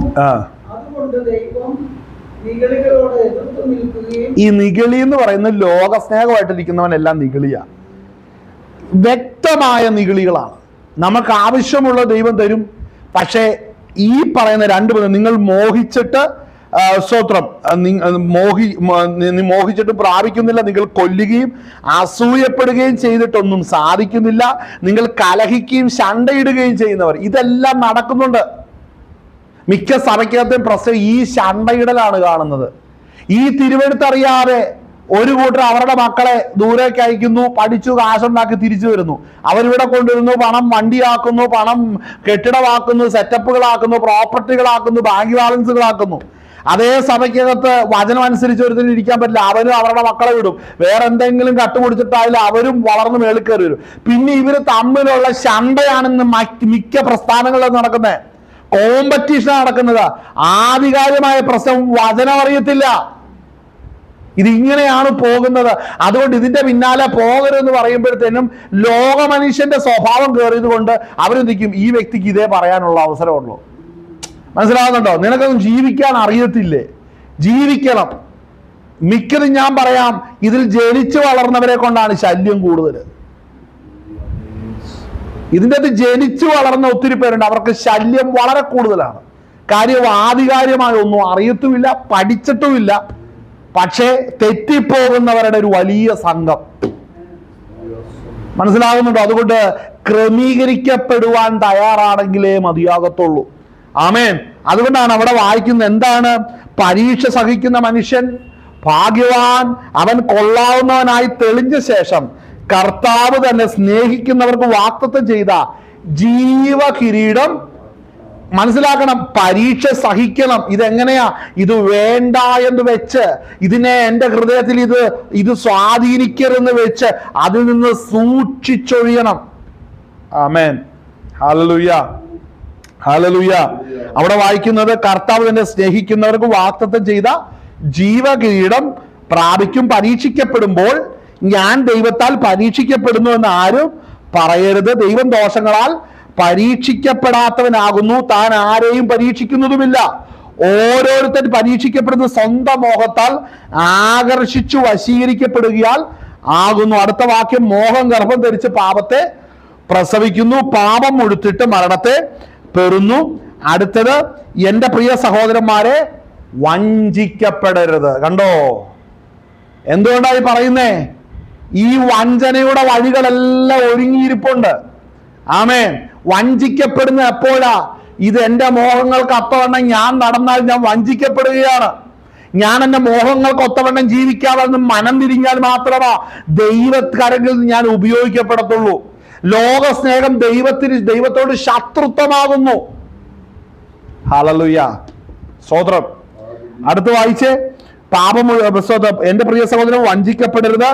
എല്ലാ നല്ല ദാനവും തികഞ്ഞ വരമൊക്കെയും ഉയരത്തിൽ നിന്ന് വരുന്നു.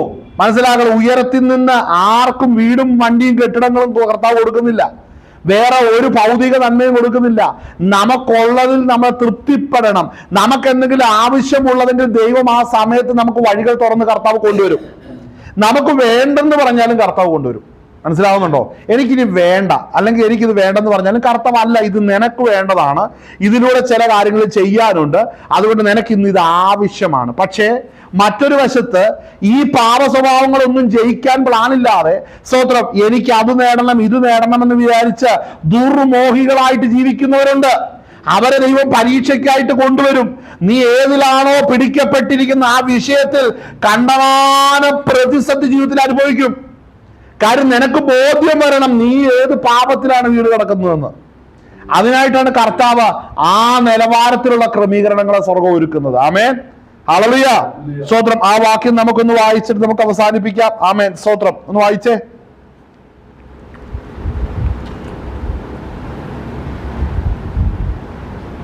ഹല്ലേലൂയ. തെസ്സലോനിക്കർ എഴുതിയ 1-ാം ലേഖനം 4-ാം അധ്യായം 3-ാം വാക്യം, ദൈവത്തിന്റെ ഇഷ്ടമോ നിങ്ങളുടെ ശുദ്ധീകരണം തന്നെ. നിങ്ങൾ ദുർനടപ്പ് വിട്ടൊഴിഞ്ഞ് ഓരോരുത്തരും ദൈവത്തെ അറിയാത്ത ജാതികളെ പോലെ കാമവികാരത്തിലല്ല വിശുദ്ധീകരണത്തിലും മാനത്തിലും താന്റെ പാത്രത്തെ നേടിക്കൊള്ളട്ടെ. കണ്ടോ, ഇത് പറഞ്ഞിട്ടാണ് അടുത്ത ഭാഗം 13-ാം അധ്യായം പറഞ്ഞ കർത്താവിന്റെ വരവിനെ കുറിച്ച് പറയുന്നത്. ആമേൻ, ഹല്ലേലൂയ. അതുകൊണ്ട് അതിന്റെ 5-1 മുതൽ തെസ്സലോനിക്കർ ലേഖനം 5-ാം അധ്യായം 1 തെസ്സലോനിക്കർ 5-1 മുതൽ ഒന്ന് വായിച്ചേ. സഹോദരന്മാരെ, കാലങ്ങളെയും സമയങ്ങളെയും കുറിച്ച് നിങ്ങളെ എഴുതി അറിയിക്കുവാൻ ആവശ്യമില്ല.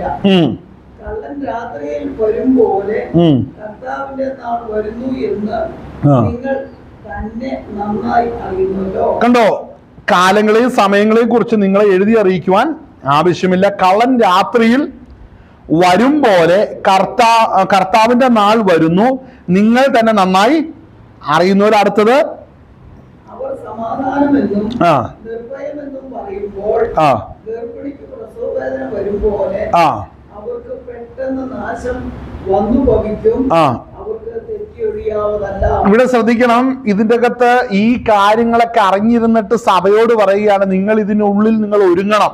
നിങ്ങളുടെ ഹൃദയത്തിലെ മോഹങ്ങളോട് ഗുഡ് ബൈ പറയണം. നിങ്ങൾ ആത്മാവിന്റെ നിറവിൽ നിങ്ങൾ കാര്യങ്ങളെ നിയന്ത്രിക്കണം. പരിശുദ്ധാത്മാവിന് കീഴ്പ്പെട്ട് നിങ്ങൾ ചലിക്കാൻ തയ്യാറാകണം. ഇതെല്ലാം പറയുമ്പോൾ പറയുന്നൊരു കാര്യം എന്നാണെന്നറിയാമോ? ഏത് നേരത്താണ് കർത്താവിന്റെ വരവെന്ന് അറിയത്തില്ല. ഇതിനുള്ളിൽ ഒരുങ്ങാതെ ഇരുന്നാൽ, ശ്രദ്ധിക്കണേ, നിങ്ങൾ ഇതോർത്ത് നിങ്ങൾക്ക് ഭാരമുണ്ടോ? കർത്താവേ, നിന്റെ വരവിങ്കൽ എടുക്കപ്പെടാതെ ഇവിടെ തള്ളപ്പെട്ട് മറ്റു കാര്യങ്ങളും പറഞ്ഞ് ഇവിടെ തള്ളപ്പെട്ട ഞാൻ ആരോട് കൂടിയാ തള്ളപ്പെടുന്നേ? അപ്പുറത്തേക്ക് ദുഷ്ടന്മാരോട് കൂടെ തള്ളപ്പെടുക. അവന് കൊടുക്കുന്ന അടിയുടെ കൂടെ ഞാനും മേടിച്ച് കെട്ടേണ്ടതായിട്ട് വരും. ഏറ്റവും കഷ്ടത ഈ സത്യങ്ങളൊക്കെ അറിഞ്ഞിരുന്നവൻ കൈവിടപ്പെടുന്നതാണ് ഏറ്റവും വലിയ ദുരന്തം. കാര്യം അവൻ ഇതെല്ലാം അറിയുകയും ചെയ്യാം, അവൻ കൈവിടപ്പെട്ടു എന്നുള്ള ആ സത്യം അറിയാം. ഇനി കരഞ്ഞിട്ട് കാര്യമില്ലെന്ന് മനസ്സിലായി, അവൻ തള്ളപ്പെടുന്നത് നിത്യ സ്വതന്ത്രം ശിക്ഷയിലേക്കായിരിക്കും തള്ളപ്പെടുന്നത്. ഒന്ന് ഓർത്തു നോക്കിയേ. അപ്പോൾ ഇവിടെ പറയുന്ന കാര്യം ശ്രദ്ധിച്ചു. എന്നാൽ സഹോദരന്മാരുടെ, ആ നാൾ കള്ളൻ എന്ന പോലെ നിങ്ങളെ പിടിക്കുവാൻ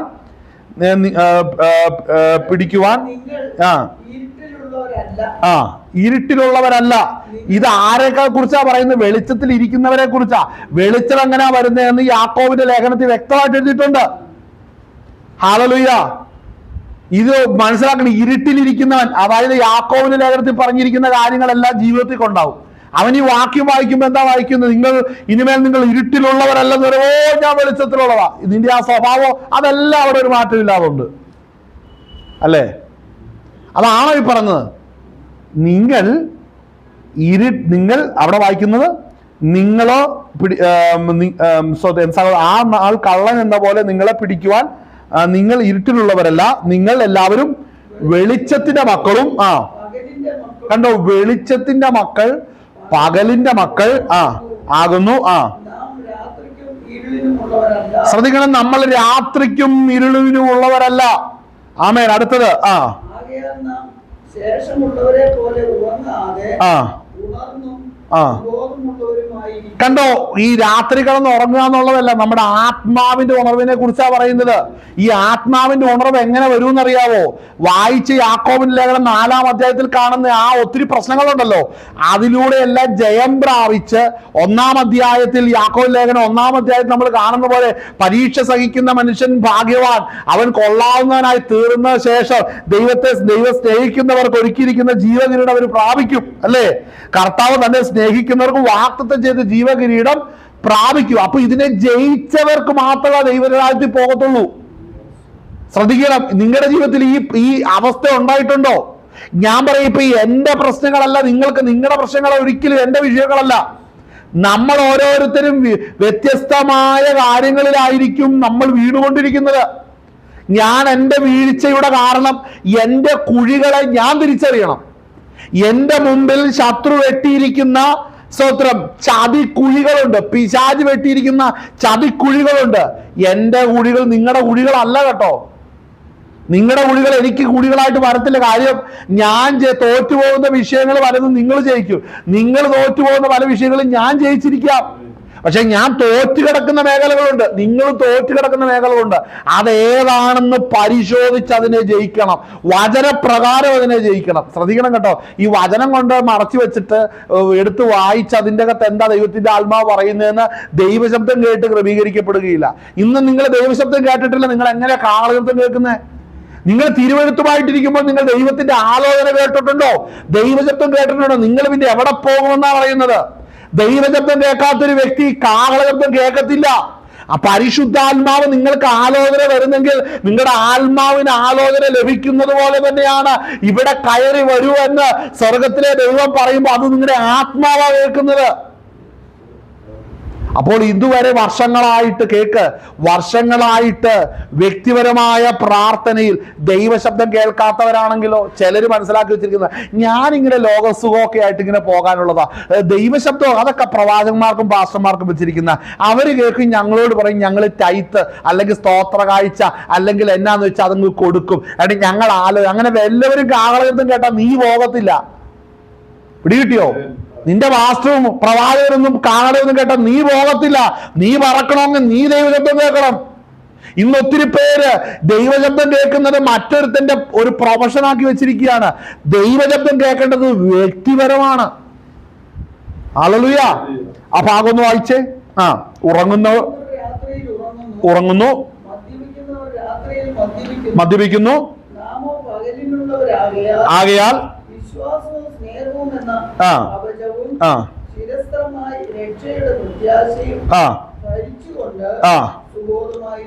എന്തൊക്കെ ക്യാരക്ടേഴ്സ് എടുത്ത് വേണ്ട ഒന്നും കൂടെ വായിച്ച അതിന്റെ ഒട്ടം നമുക്ക് നാമോ പകലിലുള്ളവർ ആകയാൽ വിശ്വാസവും സ്നേഹം എന്ന കവചവും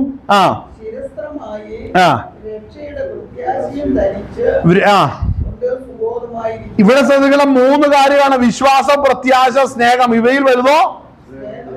എന്നാൽ അത് സ്വർഗത്തിൽ ചെല്ലുമ്പോൾ നമുക്ക് പിന്നെ സ്വർഗത്തിൽ ചെന്ന് കഴിയുമ്പോൾ നമുക്ക് പ്രത്യാശയുടെ വിശ്വാസത്തിന്റെ ആവശ്യമില്ല. ഉണ്ടോ? നമ്മൾ കർത്താവിനെ നേരിട്ട് കാണുകയാണ്. അപ്പോഴും നമുക്ക് സ്നേഹം ആവശ്യമാണ്.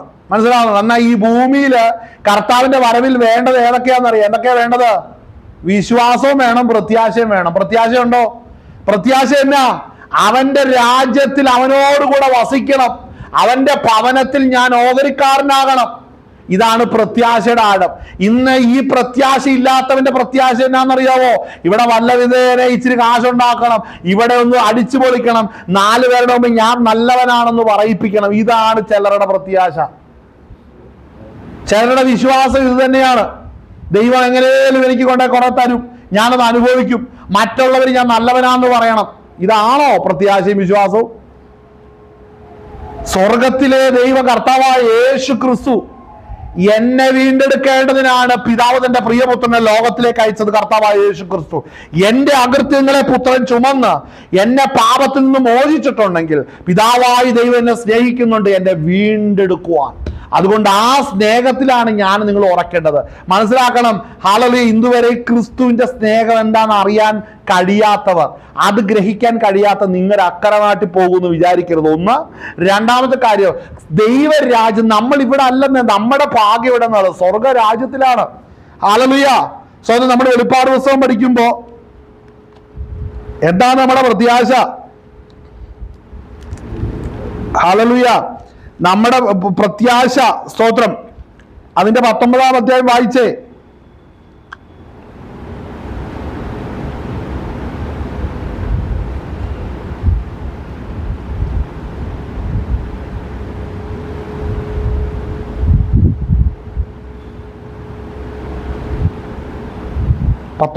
വേഗം വായിച്ചേ, സമയം പോയി.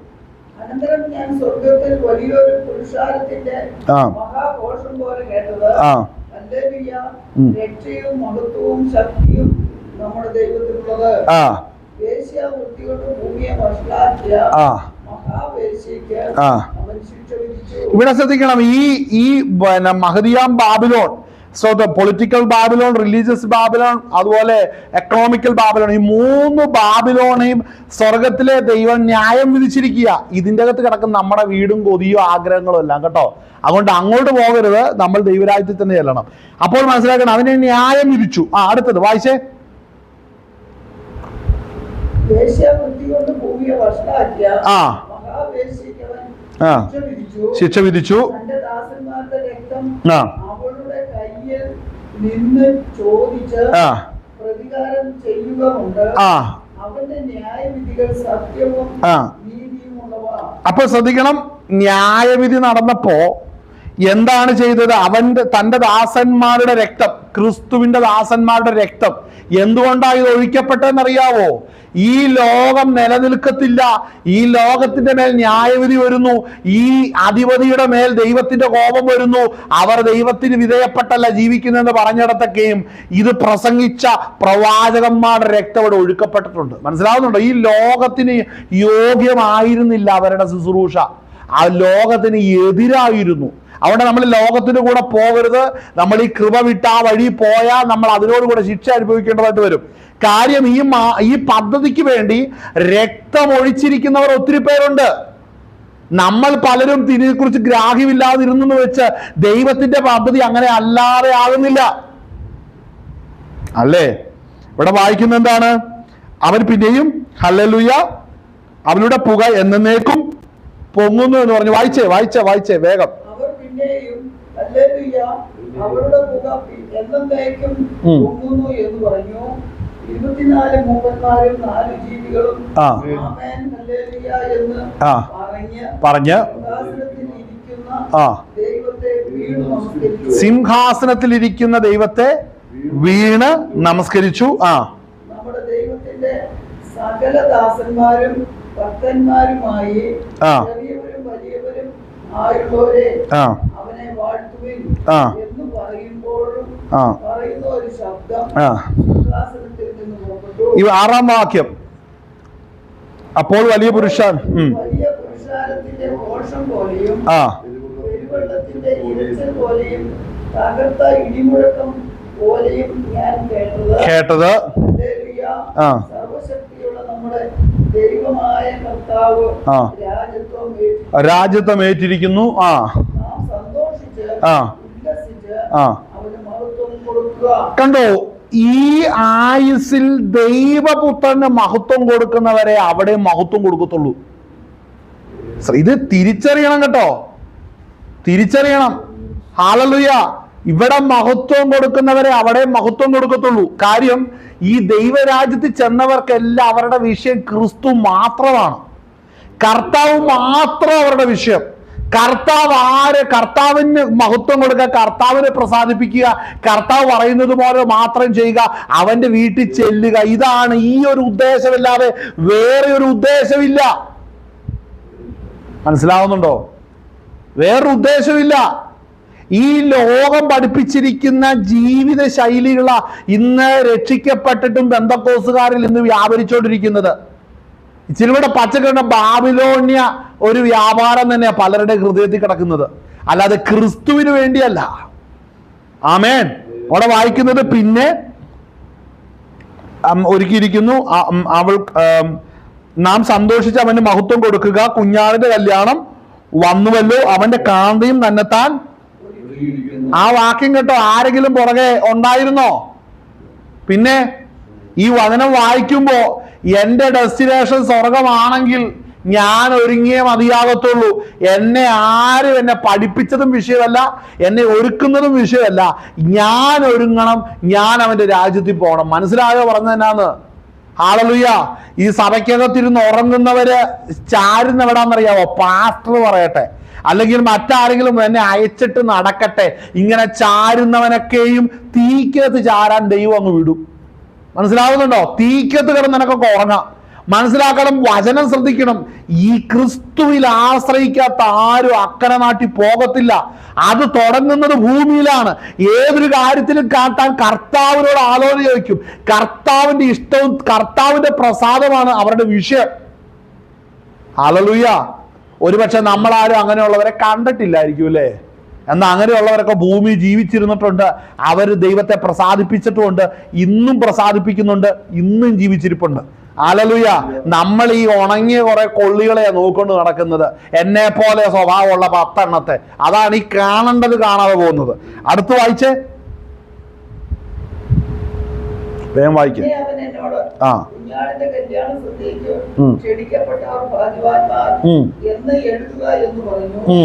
ഇത് ദൈവത്തിന്റെ സത്യവചനം എന്നും എന്നോട് പറഞ്ഞു. സത്യവചനം എന്ന് ദൈവം എന്ന് പറഞ്ഞു. ഞാൻ അവനെ നമസ്കരിക്കേണ്ടതിന് അവന്റെ കാലത്തിൽ വീണു. ഇതുകൊണ്ട് ഇത് ദൂതനെ വീണ് നമസ്കരിക്കുന്നതിന് കാര്യം തന്നെ ആത്മാവിൽ കാണുന്ന രംഗമാണിത്. കണ്ടോ, ഇതെല്ലാം കണ്ടു. ഉപേക്ഷിക്കപ്പെട്ട് ദൈവസന്നിധി വരുന്നവരെ കണ്ടു. ഇതെല്ലാം അവിടെ ആ ജയം പ്രാപിച്ചവർ, ക്രിസ്തുവിനോട് കൂടെ നിൽക്കുന്നത് ജയിച്ചവരാണ് ഇവര്. മനസ്സിലാവുന്നത്? ജയിച്ചവരാണ്. ഞാൻ നിങ്ങൾ ജയിക്കണം. ഹല്ലേലൂയ. ഓടി തീർന്നോ? ഇല്ലല്ലോ, ജയിക്കണം. ഇവിടെ പോരാട്ടമുണ്ട്. ഹല്ലേലൂയ. ചിലർ പോരാട്ടം എന്ന് പറഞ്ഞാൽ ചോദിക്കുന്ന അടുത്ത ആരെങ്കിലും എനിക്ക് വേണം മന്ത്രവാദി വരണം. ആ വക പൊട്ടത്തരമല്ല. നിങ്ങളുടെ ജഡത്തോട് പിശാച് പോരാടുന്നുണ്ട്. അതിനെ ജയിക്കണമെങ്കിൽ ആ രാഗമോഹങ്ങളെ ക്രൂശിച്ചേ മതിയാവും. ഹല്ലേലൂയ. ഹല്ലേലൂയ. അല്ല അക്കരെ നാട്ടി പോകില്ല. ഈ പറയുന്നത് പോലെയല്ല, അക്കരെ നാട് കാണത്തില്ല. നമ്മുടെ ജഡത്തിന്റെ മോഹങ്ങളെ യാക്കോബിന്റെ ലേഖനം വീണ്ടും നമ്മൾ കണ്ടു. 2 ഭാഗം കണ്ടു. ആ 2 ഭാഗങ്ങളിലും സ്തോത്രം നമ്മുടെ ജഡത്തോട്, ജഡമോഹങ്ങളോട് പോരാടുന്ന മേഖലകളെ നമ്മൾ ജയിക്കണം. അത് ആത്മാവിനനുസരിച്ച് നടന്നാലേ നമുക്കതിന് ജയിക്കാൻ കഴിയത്തുള്ളൂ. വ്യക്തിപരമായി വീണുപോയെങ്കിൽ, വ്യക്തിപരമായി താഴ്ച വന്നെങ്കിൽ, വ്യക്തിപരമായി എവിടെയെങ്കിലും ഇടർച്ച വന്നെങ്കിൽ പരിശുദ്ധാത്മാവിന്റെ കൃപയ്ക്ക് വേണ്ടി, പരിശുദ്ധാത്മാവിന്റെ കർത്തൃത്വത്തിന് വേണ്ടി ഏൽപ്പിച്ചു കൊടുക്കും. ആരും അത് വിഷയമല്ല. കാന്ത തന്നെത്താനാണ് ഒരുങ്ങുന്നത്. ശ്രദ്ധിക്കണം, കാന്ത തന്നെത്താനാണ് ഒരുങ്ങുന്നത്. മനസ്സിലാക്കണം. ഒരു ഉപവാസ പ്രാർത്ഥനയ്ക്ക് പോയില്ലെങ്കിൽ ശരി, ദൈവസന്നിധിയിൽ ഇരുന്ന് ക്രമീകരിക്കണം. പാപ വിഷയങ്ങളെ ക്രമീകരിച്ച് സ്റ്റെപ്പുകളെ വെക്കണം. കർത്താവിന്റെ വരവ് താൻ കള്ളനെ പോലെ, അല്ലെ, രാത്രിയിൽ കള്ളനെ പോലെ വരും. അപ്പോൾ നമ്മൾ ഉറങ്ങുന്നവരാകരുത്. ഏതാ? ജഡത്തിന്റെ മയക്കത്തിന്റെ കാര്യമല്ല, ആത്മീകമായി മയങ്ങിപ്പോയവർ. ഇങ്ങനെ ഒരു ഗ്രൂപ്പ്, ഇങ്ങനെ ഒരുക്കപ്പെട്ടിരിക്കുന്ന ഒരു വലിയ സമൂഹ സ്വർഗത്തിലുണ്ട്. ഒരു വാക്യം പോലും പറയാതെ, ഒരു പ്രാർത്ഥിക്കാൻ അറിയാതെ, അന്യഭാഷയില്ലാതെ, കൃപാവരമില്ലാതെ, ആത്മനിറവില്ലാത്ത നിന്റെ നിത്യത നീ എവിടെ ചെലവിടുമെന്ന് ഈ വചനം വായിച്ചിട്ട് തീരുമാനിക്കുക. ആമേൻ. ഹല്ലേലൂയ. നമ്മളുടെ ജീവിതത്തിന് നമ്മുടെ നിത്യത എവിടെയായിരിക്കുമെന്ന് നമ്മളൊന്ന് ചിന്തിക്കണം. ആമേൻ. ഹല്ലേലൂയ. സ്തോത്രം. ആ വാക്യം വായിച്ച് നമുക്ക് തീർക്കാം. അവിടെ വായിക്കുന്നത്, പിന്നെ അവൻ എന്നോട് കല്യാണ സദ്യക്ക്, കുഞ്ഞാടിന്റെ കല്യാണ സദ്യക്ക് ക്ഷണിക്കപ്പെട്ടവർ എഴുതുക എന്ന് പറഞ്ഞു. എന്തു പറഞ്ഞു? വീണു. അരുത്.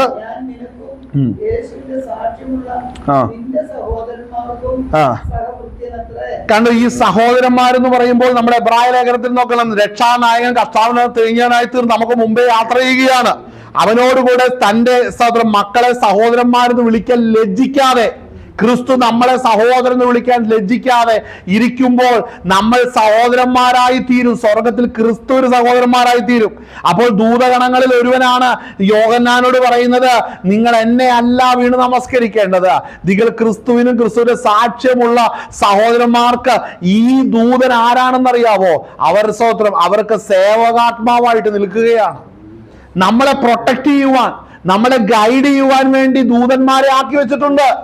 അവരുടെ ഡ്യൂട്ടിയാണത്. ഹല്ലേലൂയ. അവിടെ വായിക്കുന്നു, ഞാൻ അവനെ നമസ്കരിക്കേണ്ട, അവന്റെ കാൽക്കൽ വീണു.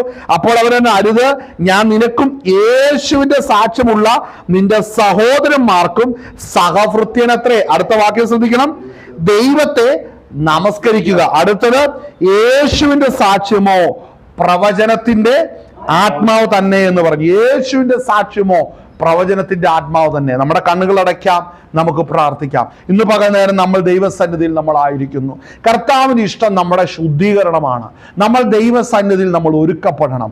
അവന്റെ വരവ്, ഹല്ലേലൂയ, കള്ളനെ പോലെ ഏത് യാമത്തിലായിരിക്കുന്നു അവന്റെ വരവ് നമ്മൾ അറിയുന്നില്ല. ഇന്ന് അനേകർ ഉറങ്ങിക്കൊണ്ടിരിക്കുന്ന കാലഘട്ടമാണ്. അനേകർ ആത്മീയമായ മയക്കം പിടിച്ച കാലഘട്ടത്തിലാണ്. മനസ്സിലാക്കണം, യേശു ക്രിസ്തുവിന്റെ വരവാണ് ആയിരിക്കുന്നത്. ബുദ്ധിയുള്ള കന്യകമാര് അവർ പാത്രത്തിൽ എണ്ണയും എടുത്തു, വിളക്കും എടുത്തു. അപ്പോൾ മനസ്സിലാക്കണം, മറ്റു ചിലരുടെ പാത്രത്തിൽ എണ്ണ എടുക്കാതെ വിളക്കുമായി വന്നു. അവരുടെ വിളക്ക് കെട്ടുപോകുന്നു കണ്ടപ്പോൾ അവരോട് പറഞ്ഞു, നിങ്ങൾ ഉള്ളവരുടെ അടുക്കൽ പോയി മേടിച്ചു കൊള്ളുവാൻ പറഞ്ഞ് അവർ അർദ്ധരാത്രിക്ക് തന്നെ പോയി. അപ്പോഴാണ് മണവാളന്റെ വരവ് വരികയും കർത്താവിനോട് കൂടെ മണവാട്ടി ഒരുക്കപ്പെട്ടിരിക്കുന്നവർ അവരോട് കൂടെ എടുക്കപ്പെടുകയും ചെയ്തത്. അങ്ങനെ അവർ വാതിലടച്ചപ്പോൾ ബുദ്ധിയില്ലാതെ പോയവർ പിന്നത്തേതിൽ മുട്ടി നോക്കിയപ്പോൾ പറഞ്ഞു, ഞാൻ നിങ്ങളെ അറിയുന്നില്ല. മനസ്സിലാക്കണമേ, കർത്താവ് അവസരം തരുമ്പോൾ ഒരുങ്ങ ഒരുങ്ങുന്നവനാണ് ബുദ്ധിമാൻ. കർത്താവ് നൽകുന്ന അവസരത്തിൽ ഒരുങ്ങി മണവാളന്റെ വരവിനായിട്ട് ഇരിക്കുന്നവർ മാത്രമാണ് ബുദ്ധിമാന്മാർ. അതുകൊണ്ട് നമ്മൾ തള്ളപ്പെടരുത്. ദൈവസ്ഥൻ നമ്മളെ തന്നെ പൂർണ്ണമായിട്ട് നമുക്ക് സമർപ്പിക്കാം. ഹല്ലേലൂയ. ദൈവസ്ഥൻ നമുക്ക് പ്രാർത്ഥിക്കാവുന്നതാണ്. ഇന്ന് പകൽ നേരം ഈ കേട്ട വചനത്തെ വഹിച്ചുകൊണ്ട്